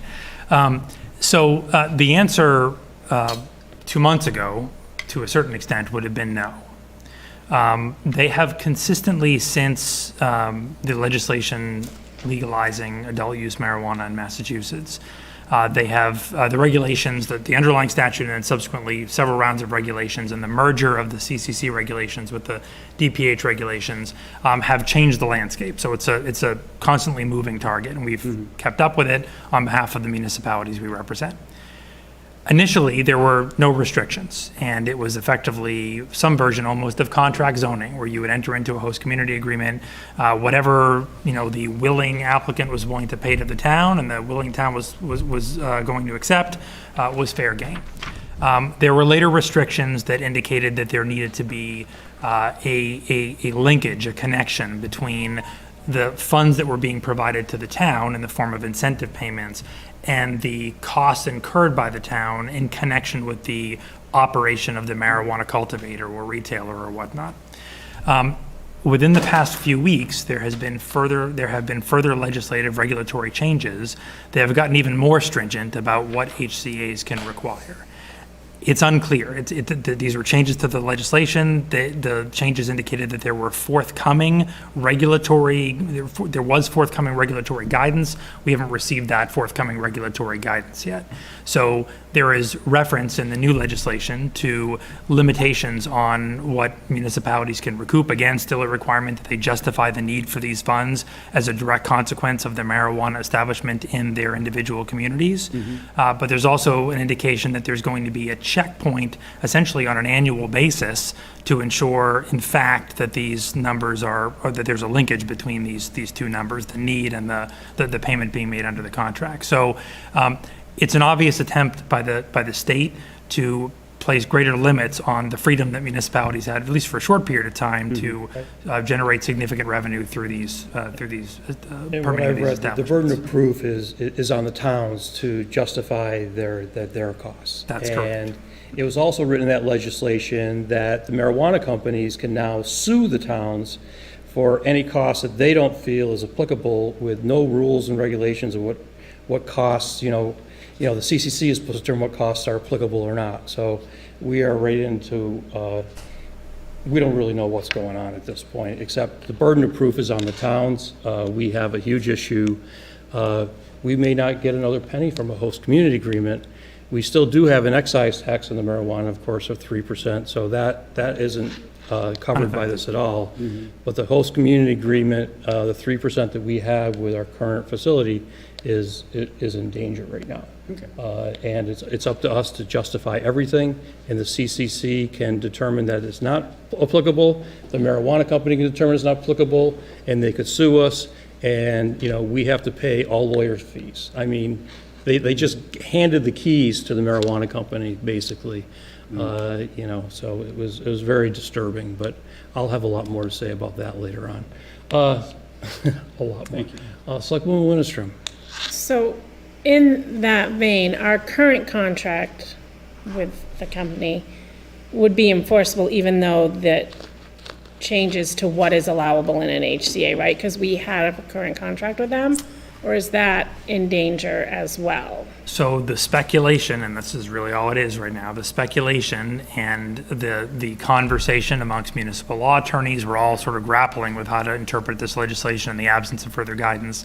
The legislation seems to go farther. The legislation seems to indicate that existing HCA's on their annual anniversary date from signature will be subject to re-review. And if they don't comply with the current requirements, correct. So our current HCA, should it move forward with the company, would be allowable until the term of that contract ends. If we go into a new contract, we're potentially subject to the new law. So the way that it speaks of it, it talks about 1-year anniversary dates from the date that it was signed. So I think what the CCC is attempting to do, or the legislature is attempting to do through the CCC, is provide some mechanism for state review of the contract on an annual basis, more or less, even existing contracts, even contracts in existence and executed prior to the effective date of the legislation, to say, okay, what payments are due under this contract, and do they fit the new mold that we've now created for them? So that's the real concern, and there's been discussion, broad discussion in the state about, potentially class actions, because municipalities are concerned that they have these existing contracts. I mean, I represent one community that has signed 7, 8 of these, and did so with the expectation of receiving financial incentives. And are those all now at risk? They were signed under the legislation that existed at the time, and now the goalpost has changed, or the framework has been redefined. But we may know more in a couple of weeks, we may know more in a month or 2 months. It's unfolding sort of as we speak. Real time. Okay, that was a good question. Now you see, now you see we're all going, oh boy. Okay, MJ's Market. What's our next steps? What's everybody recommend? I recommend that we leave the existing contract alone and we vote whether or not to transfer the special permit to a separate location, one vote. We vote whether or not to allow to extend the contract, one vote, and then we stop. I'm okay with that. That was my recommendation. How long ago was that? I asked, can we just vote on that and say, because I think we have enough information to look at it now, and we can certainly revisit it. Yep. Okay, I'm good with that then. No, I was just going to say, the additional feedback, I'll let the board take the vote, and then we'll talk about the communication, what that really means, and how we want to communicate that to them, and the intent, but I don't want to stop the vote necessarily to have the conversation. Can I have a motion, please?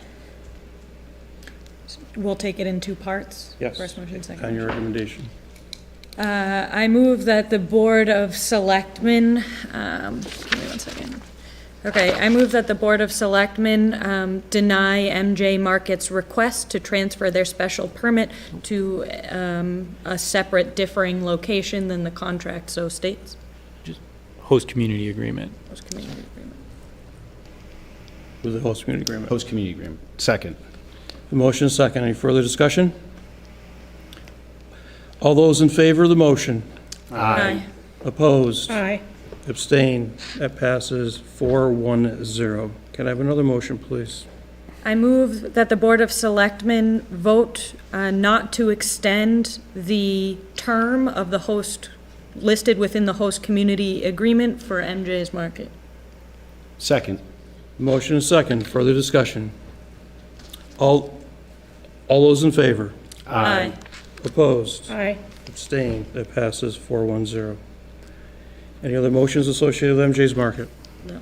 We're done. On to the next one. Update on Department of Public Works draft warrant article.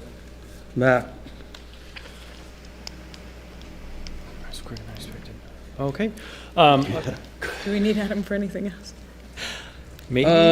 Maybe we should just keep him, we should just keep him I wasn't up. expecting the leash law to be. It's the same chair, so it doesn't. We're reviewing. Chairman Cohen and I participated in a work session with the Sewer Commission last Thursday on the 15th to discuss the DPW Special Act. They made some recommended changes without committing that they are in favor or opposed to it, but they made some good critical recommended changes, a few minor changes, which are included in the draft warrant, which is in your packet under item 7. They asked to have an independent attorney review the special act to make sure that they understood the implications of it, as well as review Adam Costa's opinion on the authority vested under the town manager for hiring and firing under the town manager special act, which is separate from this. We expect to be approved at some point this year. They've selected Chris Petrini, who this board is aware has done a lot of their litigation work for them in the past in regard to their construction projects. Chris Petrini is going to get back to them by the end of this week, and if the Sewer Commission has any recommended changes, we would have time potentially to incorporate them by your meeting next Monday, April 3rd. It's only a 1.5-page document in the section regarding the Sewer Commission Authority and the Sewer Superintendent Authority is really only a couple sentences each, so if there are changes, I would expect them to be minor, but certainly, and there may be none, so we can certainly make a determination next week if we get Attorney Petrini's review and Adam Costa has had a chance to review any of his comments on whether we're going to be ready to go or not for town meeting. But as of right now, I thought it was a very productive meeting. I think it was about 2 hours. I think the changes that they recommended were minor. In the current draft that's in the draft warrant tonight, really addresses what I think Chairman Cohen and I felt were the Commission's major concerns, which were the enterprise fund and the authority to plan for future sewer phases. I think it's pretty crystal clear in there, in our opinion, that the sewer commission, as long as they remain in existence until they vote themselves out at some point in the future, are in basically full control of the sewer enterprise fund, as well as holding a hearing and setting the rates for the sewer, for the enterprise fund. Yeah, I'll add a little to that. So, yeah, we put the DPW Act, asked them to review it before the meeting. When we got into the meeting, they made many recommendations, a few, you know. I believe we took every single one. A lot of it was clarifying information. I think they really appreciated, almost seems, I'm not sure if they were surprised or not, that when they said they wanted to hire a lawyer to look this over, we said, yeah, go ahead. I mean, it's, what we're trying to do with this as it relates to the sewer commission is keep the enterprise fund. If you need a lawyer you want to, write a few more clarifications to that, we're applicable. That's fine. I think they were also very appreciative that they remain an elected board.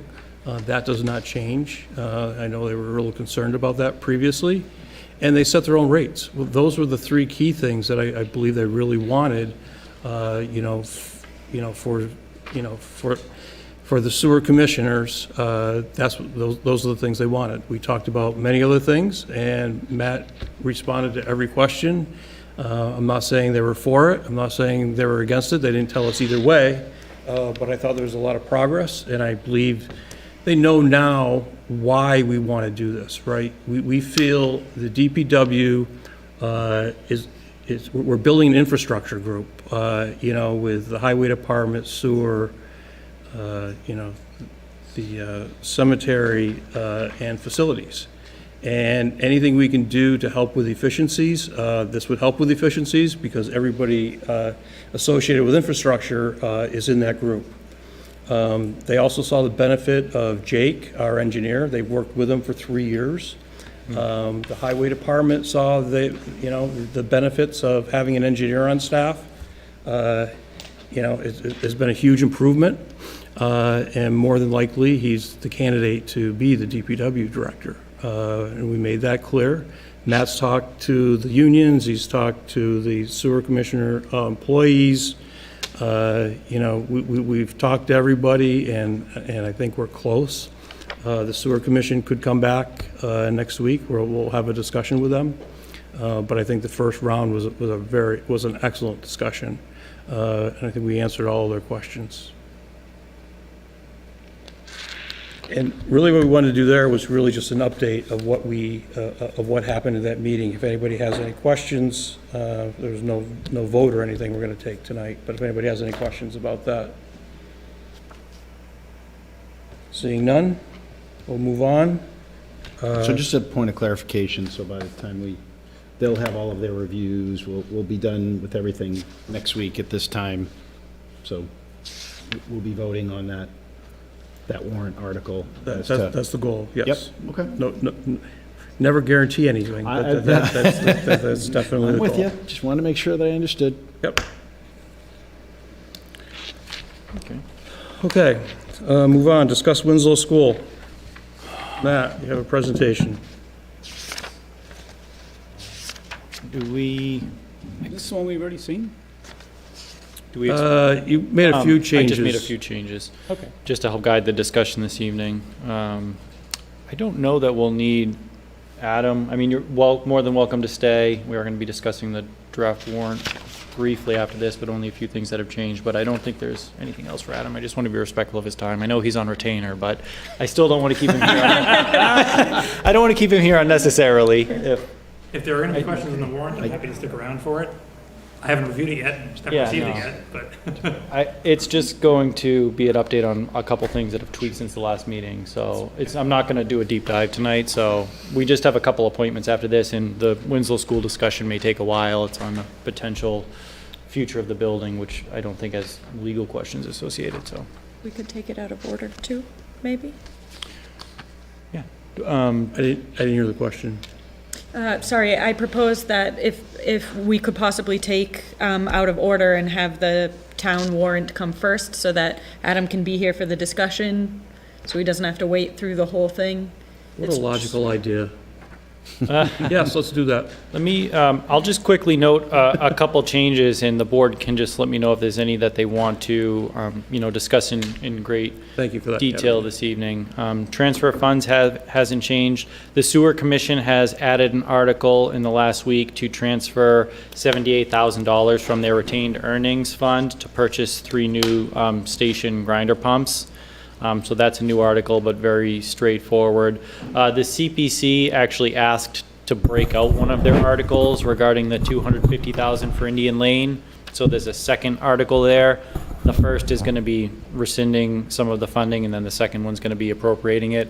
That's just how they wanted it shown on the warrant, so not really a change from the last meeting. Actually, the zoning bylaws and recodification and the sign bylaws, Adam, I think actually has had some involvement in. So let me just jump back to that. I'm just going to go through the rest. The assessor's office has asked to add a Mass General Law regarding disability veterans tax exemptions. The Affordable Housing Trust has their bylaw on here. The board has already previously approved their charge. It's just basically putting that into a bylaw form, so it's nothing new to the town. It's really just a formality. Solicitor registration we've already discussed. The leash law we've discussed. DPW we have discussed, and then a prior year unpaid bill. So I think really the only thing that is probably of interest of the board and or discussion this evening would be the 2 zoning articles. And Eric did have some information on both of those, so I'd ask if Adam could stay while we discuss those 2 items with the board. That would be helpful. For the zoning amendment and recodification, the board may not have seen yet. Eric sent over Eric Salerno, a brief memo from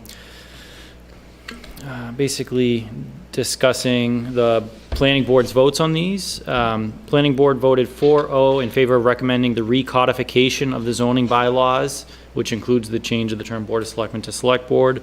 And they also voted 4-0 in favor of the new sign bylaw, which essentially would provide the Zoning Board of Appeals with discretion via issuance of a special permit, which is, as we know, is a little bit easier to defend, to allow up to 1 additional attached sign or up to a 30% increase in the maximum square footage of attached signs beyond what is otherwise permitted in a B3 or industrial zone. I know the board has asked for a little bit more information on what does that recodification mean. I've gone it. Eric Eldridge on our committee, I know you're on the committee, you could talk in more detail. I really do think the easiest way to explain it, in my opinion, is to, if we look at the warrant article, you can see that our entire zoning bylaw currently fits into 5 sections. That's very uncommon. Most of them have 10 to 12 sections. So I'm just going to go to it here for the recodification. It really is just moving things around, if you will. Currently, we have 5 sections: purpose, authority, and procedure, district regulations, general regulations, special regulations, and then for some reason, marijuana was its own new section in the bylaw. So up until 2018, when we adopted the marijuana bylaws, our entire zoning bylaw only had 4 sections. Everything that was amended for the last 20 years was just added in one of the existing 4 sections. Now, the same language and content has been broken out into 11 sections, which are standard across many municipalities' zoning bylaws. Purpose and authority, administration and procedures, districts, use regulations, dimensional regulations, non-conforming structures, general regulations, special regulations, and then special residential regulations, special district regulations, and then all the definitions at the end, rather than spread throughout. I've looked through the changes. They really are basically just moving things around and formatting. There's no content changes to this, but if you have any more questions, or Eric, you want to elaborate. Yeah, so there are some things, because I think we did remove, there's one section that I think got removed because it doesn't conform with Mass General Law, and the provision had expired anyway. The bylaw section had expired. So, and we call that out. But it really is, it's a formatting change. The challenge we had, and just so that everybody knows, this was like the number one thing in the master plan. So it said in multiple areas, it said, we have problems with the zoning bylaws. Nobody can figure them out, nobody can find anything, and they're really hard to defend. So this is the first step in a multi-phase approach to get better zoning bylaws as recommended in the master plan, which I think is very good. So it's changing the organization, and those sections are much more consistent with what you'd see in other towns. So when, people come here, it's a little bit, they're familiar with it. It's not exactly the same. There's no standard, but it is very close. Again, we got rid of, wherever possible, we got rid of sections that were not compatible with Mass General Law. Now, the only caveat to that is some of that is subject to interpretation.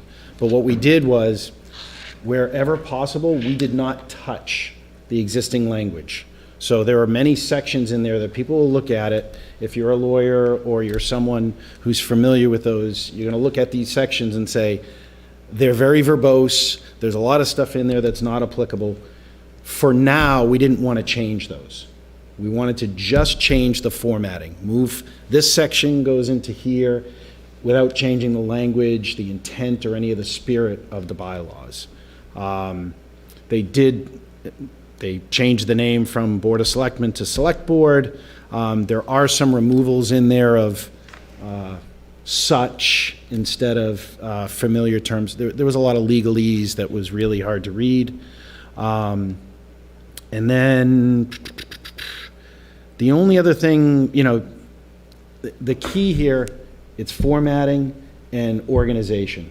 You're not going to see changes in there. That's why the sign bylaw is a separate warrant article.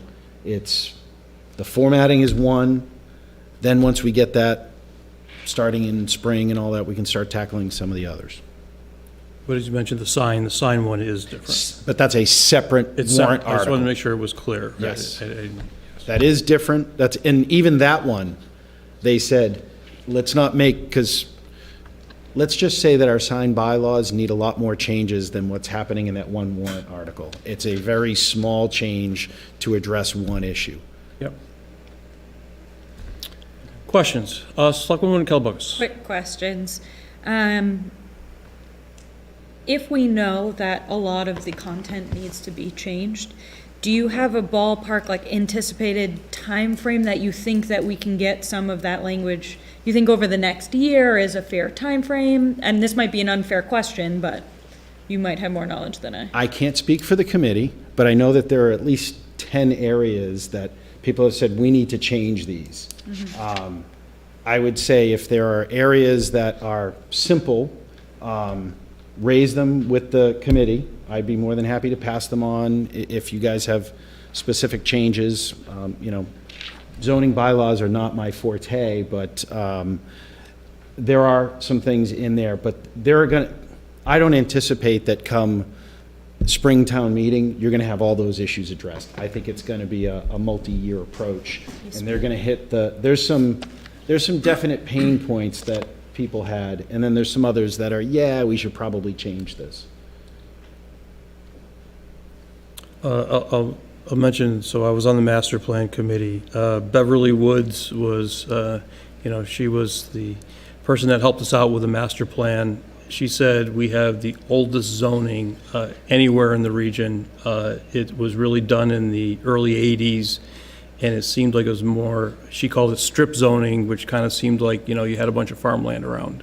And that's how they did the zoning back then. So she highly recommended that we look at this, and she pointed out a few things to us, and that's why it ended up becoming, it was the biggest priority that we had, is that this just hadn't been touched in a long time, and we needed to put a group, get a consultant and get a group, a commission. Thank you, Eric, for volunteering for that committee. Any other questions? The only other question I have for the board, and you weighed in on some, if there are things that you think would help the residents as we try to communicate these changes. The intent, so there's a one-pager, and I don't know if I'm going to pull that up. There's a simple one-pager that outlines what's really happening. Wait. There's more to it, right? Have it in here. I know that we had talked Explanation, about here we go. some potential, yeah. Doing Doing a red line, basically comparing the old to the new, is almost impossible because everything is changing. There are some areas where we're looking at other ways in which we can show that for those people who want to get into the nitty-gritty.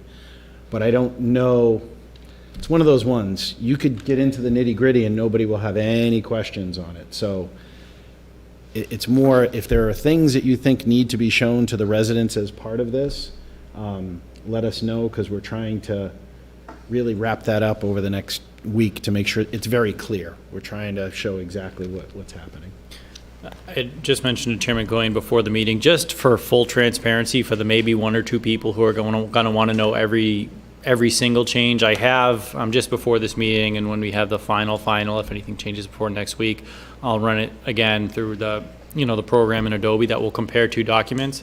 It's a little clunky, and we'll post it under the supporting documents page of the website for the town meeting article. So if anyone wants to go through both documents side by side and see every formatting change, we'll at least have it available so you can physically see every change, but we won't be handing that to town meeting. It's, 300 pages.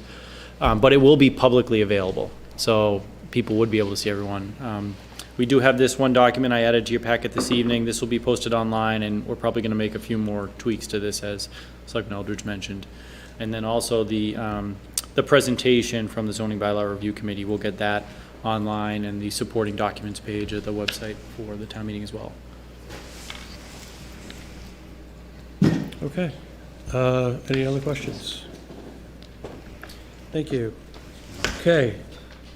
So that's all we have for the warrant articles to discuss. Adam, thank you very much for your time and being here today.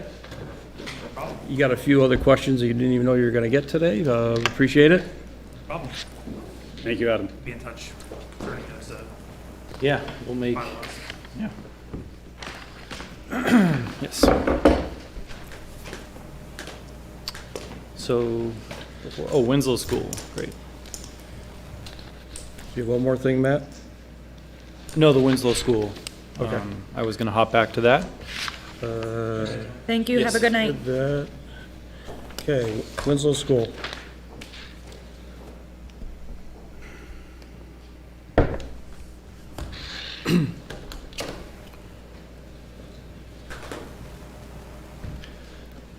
So I used the basis of the PowerPoint for all of our town buildings. I consolidated the first few slides a little bit, remind you of the history of the building, all the way up through the DRA feasibility study from 2022. I noted very briefly the 5 proposals that were received in 2018. The 2018 structural assessment, I consolidated again the conclusion there. And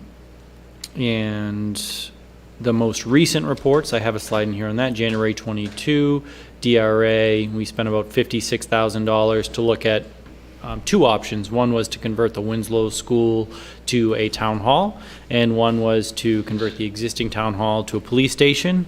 And I put a reminder for the board for those cost estimates. It was about $13 million for the town hall option in the Winslow School, and about $15 million to convert this building into a police station.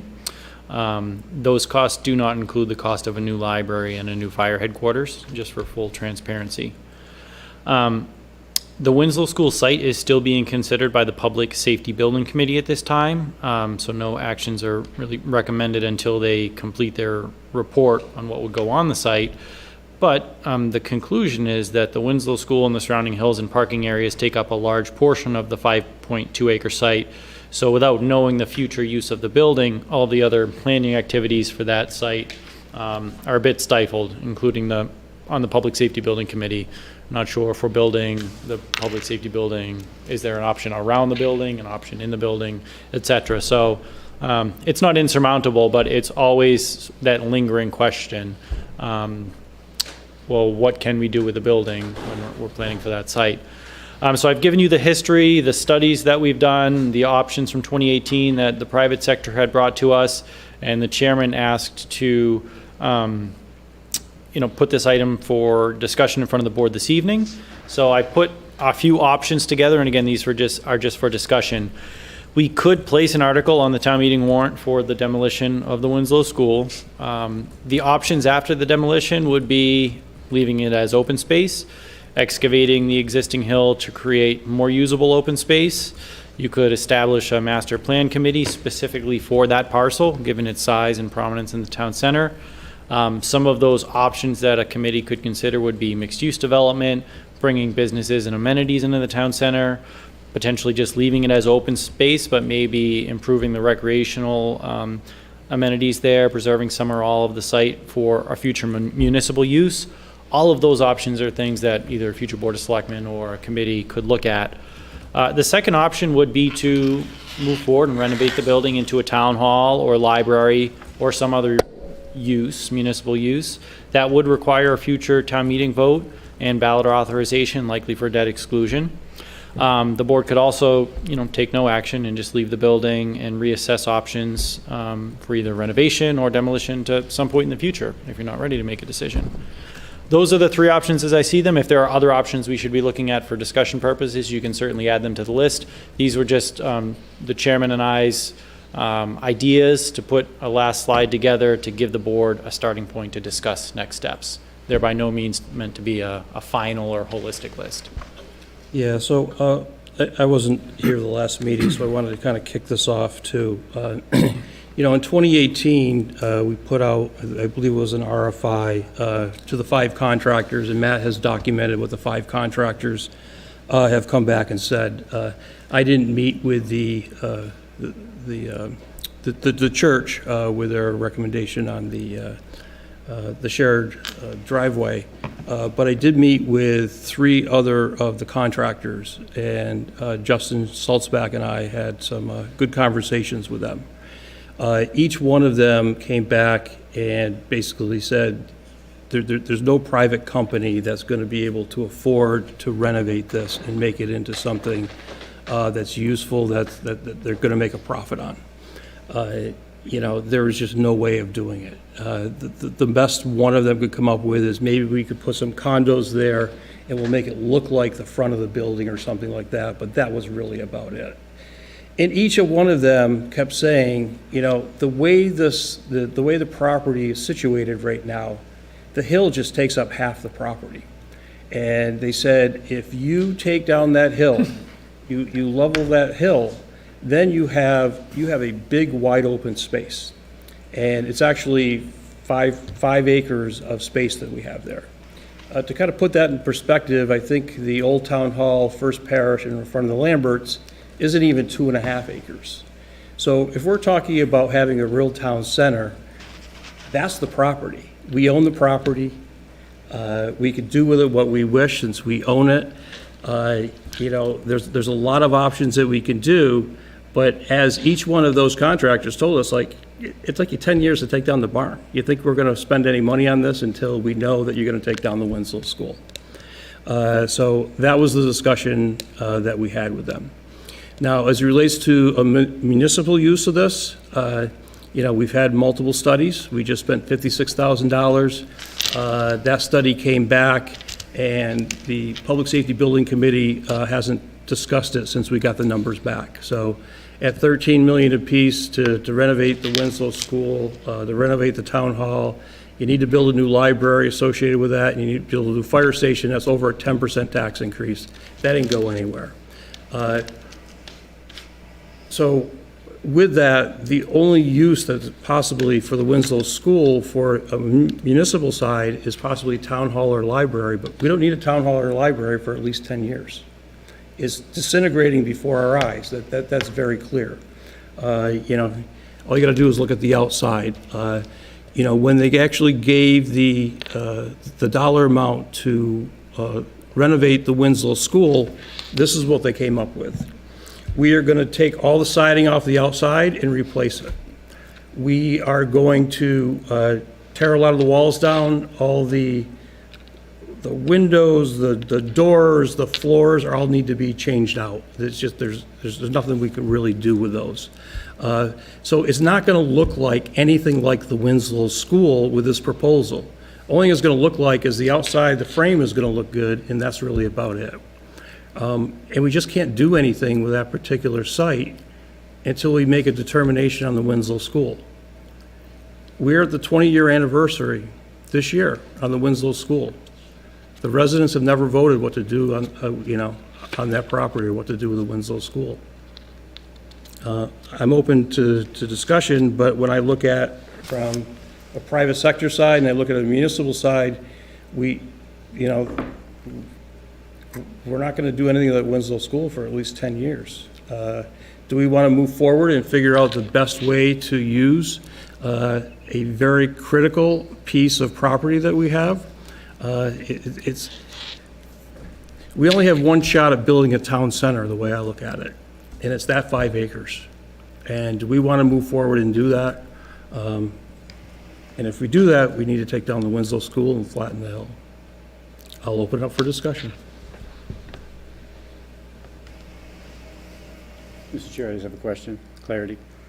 Are you saying that the Winslow School's been vacant for 20 years? And it's just been sitting there, and we did a couple renovation projects on it? I mean, I've lived in town since 1999, so I should know this answer, but I'm just stating it for the viewing audience. I believe it's been, the last time there were students in there was 20 years ago, I believe, is what I've heard. I don't know, it might be 19, might be 21, but I've heard 20 years. My daughters went to it at one time, so it's got to be close to that anyway. And it's just cost us money to maintain it for 20 years.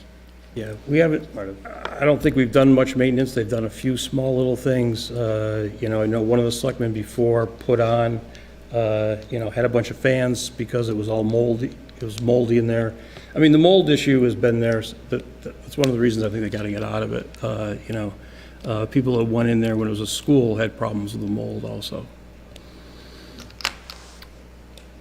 So not much has been done to it. And the other thing is that $13 million, just so everybody knows, that didn't even include putting a new roof on. I don't know why the contractor didn't feel a new roof should be put on. And it also didn't include, he said he didn't look behind the walls to see any other damage that's there. And when we took pictures, it's much worse than it was 4 years ago.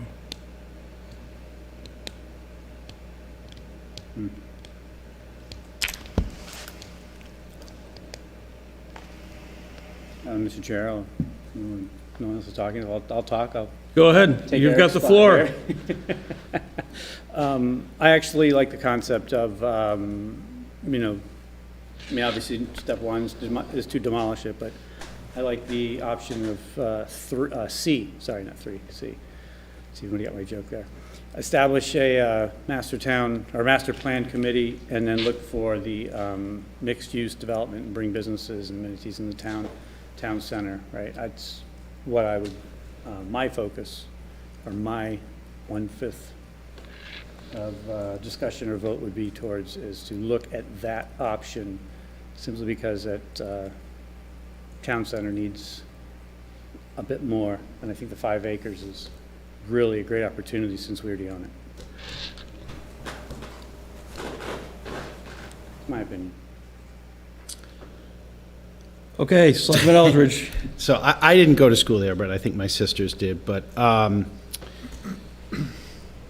we've spent a bunch of time over the last 10 years trying to figure out, and we spent money trying to figure out what to do with that property and that building and try to maintain it. There's been a lot of ideas. A lot of people they've spent a lot of time, a lot of money, and a lot of hard work.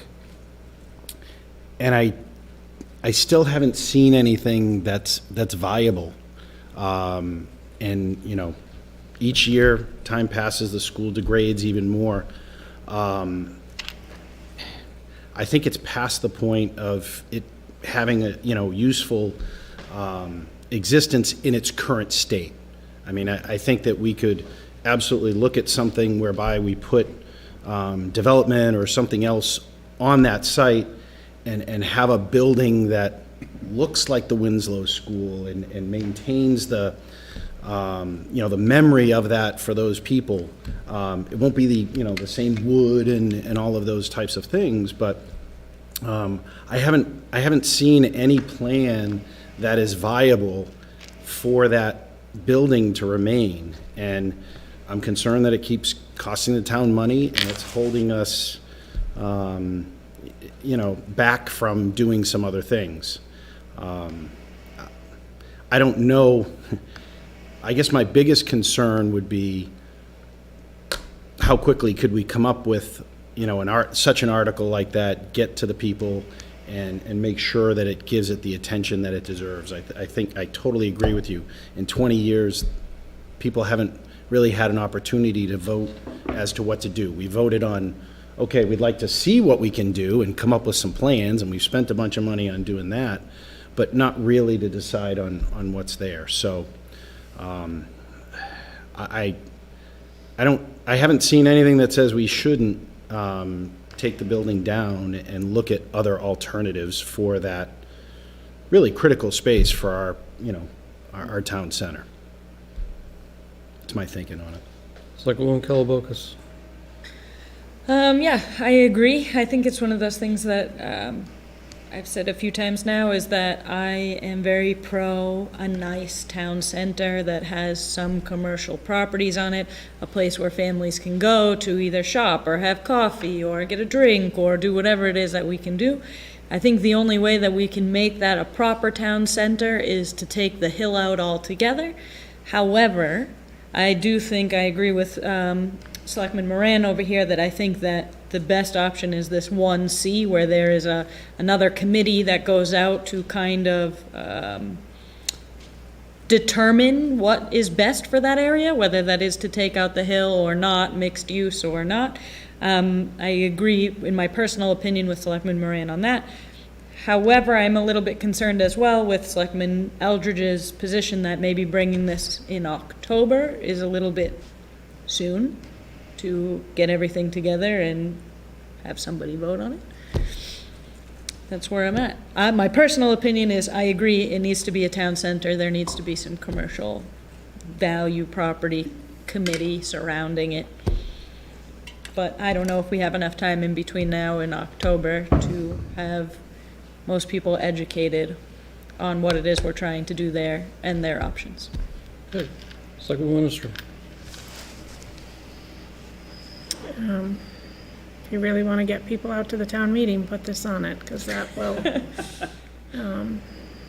that'll get people. I don't think we can do anything in 2 weeks, so. I don't want to waste further discussion time tonight. It's late.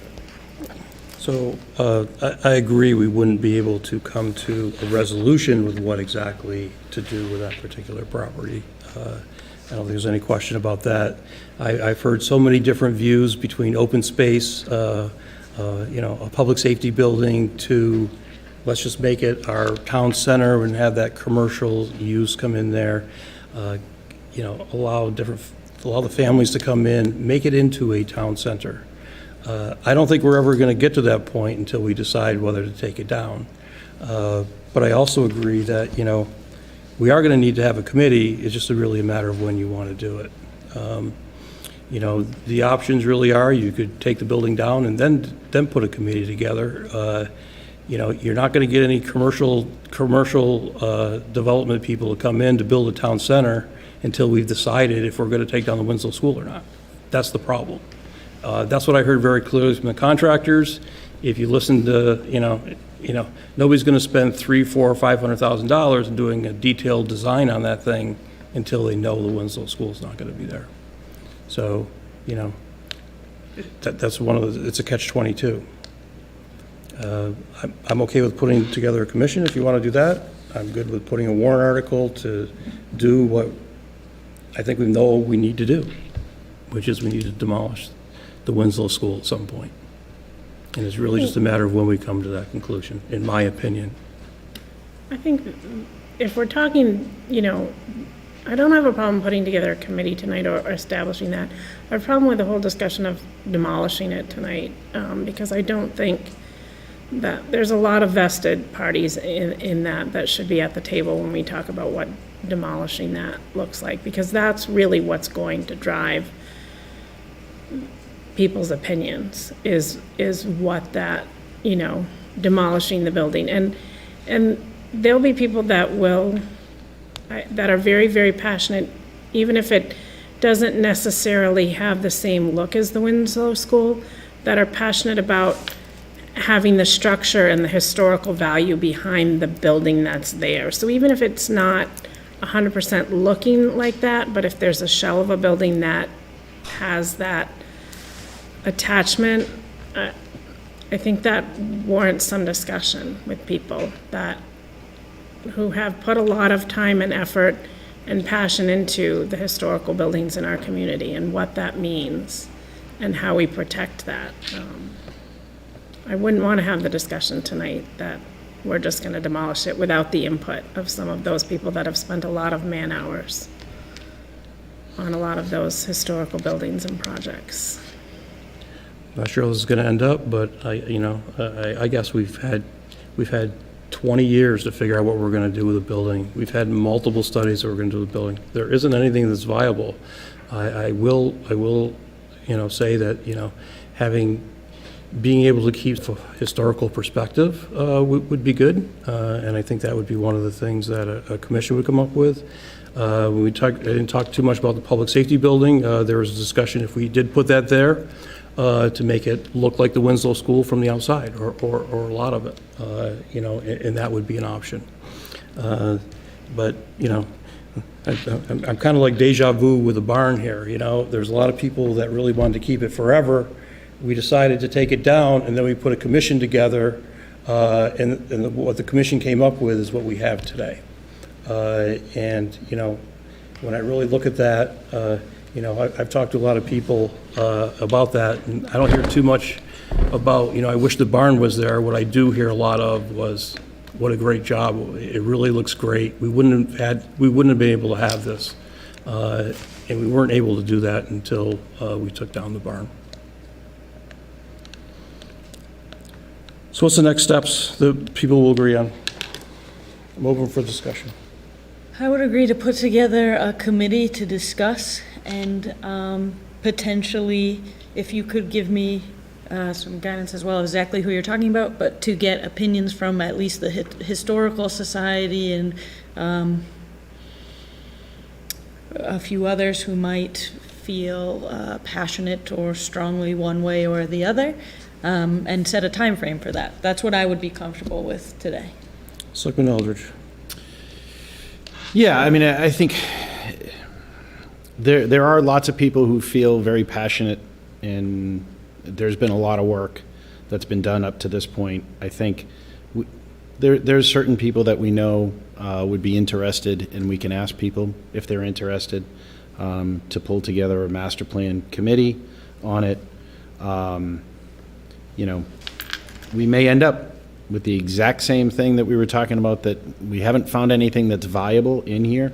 My big concern is sitting here on September 26th, there's no way that I would want to say, you know what, we've got to vote on it by October 3rd and have the warrant article in 1 week to have that discussion, notwithstanding that there's been a lot of things that have happened over the last 20 years. I just don't think that that's fair to all the residents that do have that passion around it. But by the same token, I do think we have to have some timeline. We need to give a guidance that says, look, come up with a plan so that we have something. Maybe it's just to determine, hey, demolition of Winslow on the warrant article for the spring, and that's it. Right. I agree with that. I wasn't trying to cut you off. I was going to say, I might want to add to that.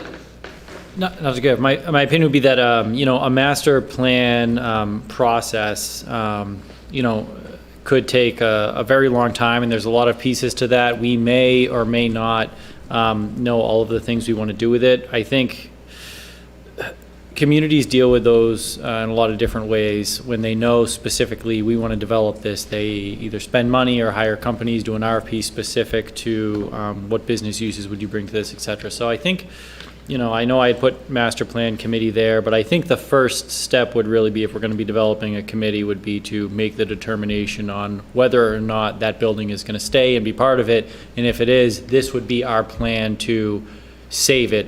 And if we can't in the next 6 months come up with a plan to save it, or save it in the next few years, we'll recommend an article to demolish it. So you sort of have that timeline there. The real master plan for the entire site may take many years.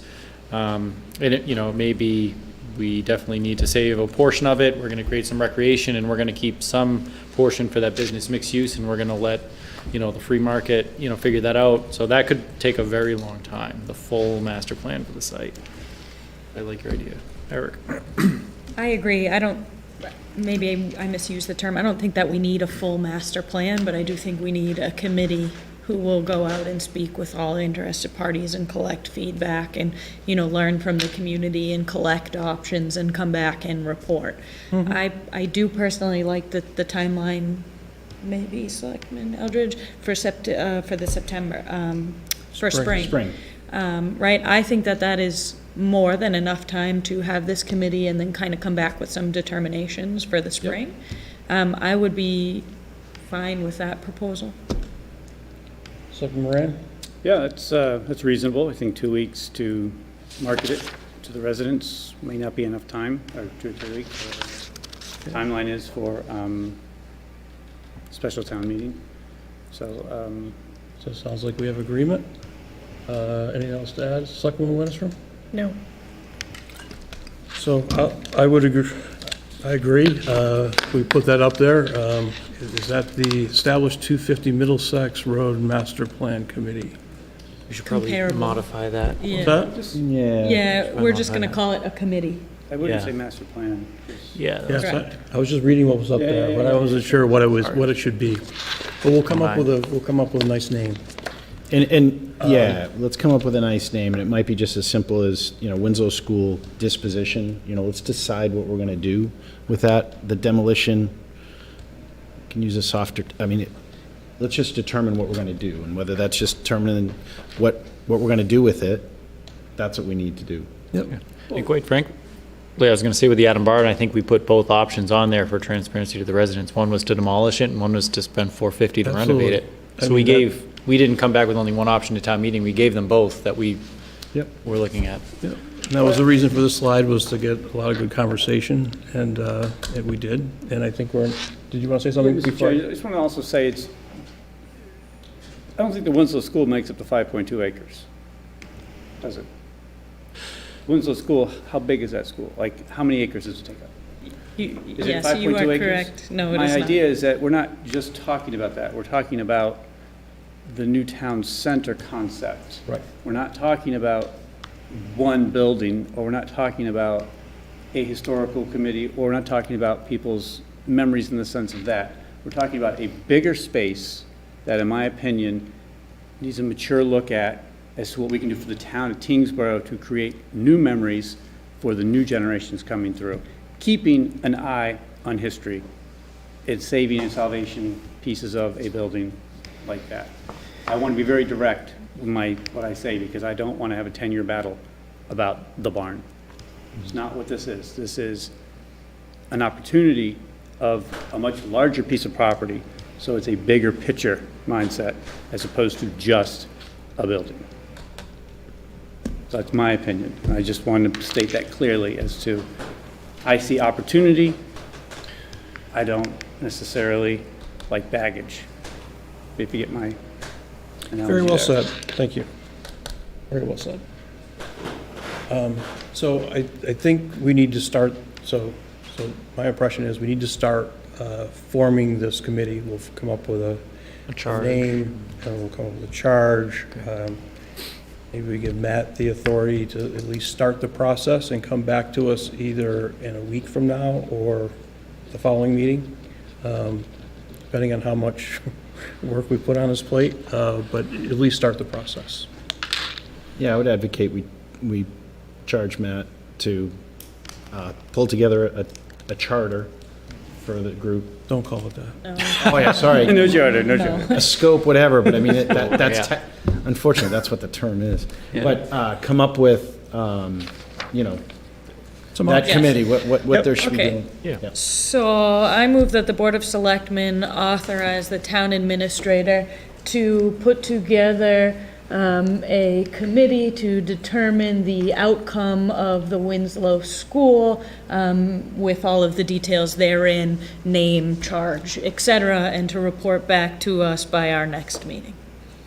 Not the next meeting. So can I suggest it's the meeting after town meeting? Is it? When's? Come back to us, we'll determine the time frame later on, depending on time frame that Okay, Matt has. yeah. Does that Yeah, work? keep it open. Sure. I'll second that one. Motion is second. All those in favor? Aye. Opposed? Abstained? I hear 500 to form a committee. Okay, we've got appointments. Mr. Town Administrator. Yes. First is really just ratifying an appointment for the library department. This is for Rachel Antonopoulos to the open position of circulation assistant. Position was advertised on the bulletin board, externally on the MBLC online job site, as well as the New Hampshire job site, and they had 8 resumes which they reviewed and received. They are recommending the position to Rachel. It's 10 hours per week, and she will begin on October 1st at grade 4, step 1, at the hourly rate of $17 per hour. But again, some history. The Board of Library Trustees really does have the hiring authority for library staff, but Tyngsborough tradition is that the Board of Selectmen have always reviewed and ratified those appointments. Any questions? Can I have a motion, please? I move that the Board of Selectmen appoint Rachel Antonopoulos for a term, Rachel Antonopoulos to the position of Board of Library Trustees for a term to begin on October 1st. No, Library that's wrong. circulation assistant. Library circulation accession. All right, hold on. Library circulation assistant. All right, I'm going to start over. I move that the Board of Selectmen appoint Rachel Antonopoulos to the position of Library Circulation Assistant for a term to begin on October 1st, 2022, at an hourly rate of $17 per hour. Second. The motion is second. All those in favor? Aye. Opposed? Abstained? Passes 500. Mr. Town Administrator. Yes. The Parks and Rec Committee is one of our biggest committees in town, and our office, along with the Recs Department, has done some housekeeping on some of their active and non-active members, and we're going to be recommending several reappointments to clean up the books on all their appointments. So Brittany Pinto, Maria Feddersen, and Maureen Barrow are all going to be reappointed for terms ending June 30th, 2025. Questions from the board? Can I have a motion, please? I move that the Board of Selectmen appoint Brittany Pinto, Marina Feddersen, and Maureen Barrell for terms effective immediately and to expire on June 30th, 2025. Second. The motion and a second. All those in favor? Aye. Opposed? Abstained? That passes 500. We've already gone through the warrant. Was there any other, anything else in the warrant you wanted to discuss, Matt, or are we all set with that warrant? I just wanted to pull those off. Okay. Just want to remind the board, our meeting, the schedule, just to meet the 2-week deadline, and then the holiday for our town meeting, we're actually going to be meeting 1 week from today on October 3rd. Yep. Pretty much the only thing on that item is to go through the warrant in more detail. So I think we, given the late hour, we'll just do it at that time. There will be a few tweaks based on the discussion tonight, maybe some renumbering, but I don't expect any major changes. But I think next week we'll just do a deep dive. Okay. So we've covered everything. Now we are down to Selectmen reports. Selectwoman Winstrom. Nothing this evening. Selectman Moran. It's getting a little darker, so just be careful on the roads. I used to say this in school committee meetings, but now I say it here, watch out for the children. Be careful. That's all I have. Sorry. That's all I have, sir. Selectman Eldridge. I didn't mention it last time because it was a late meeting. It was even later than this. But on... When you chaired? Yeah, because I was chairing it. It was very slow. I wanted to thank Tyngsborough Fire Department in particular, and also the police department for the 9/11 memorial service that they did. Very moving. They did a great job as always, so I wanted to shout out to them. And then also the Board of Health did a great job with the hazardous waste day. I took advantage of that, but they were very efficient. Highway Department did a great job in coordinating the activities, lots of folks involved. Thank you to all the people who volunteered to make that happen. It seemed to work great. Selectwoman Kellabokas. I have nothing this evening, thank you. The Girl Scouts have Tyngsborough hikes. I believe this is the 5th year that they've done that. Please go out and visit your hiking trails. This is Saturday, October the 1st. I don't know if there's any specific time we're supposed to meet the Girl Scouts or if they're going to have anything planned. But they did want me to announce that please go out and, hike some of the trails that we have out there. I know I'm going to be cleaning them up over the next couple of days. Hopefully everybody goes out and enjoys them. Look at social media if the Girl Scouts decide to announce a particular hike that they would like to advertise.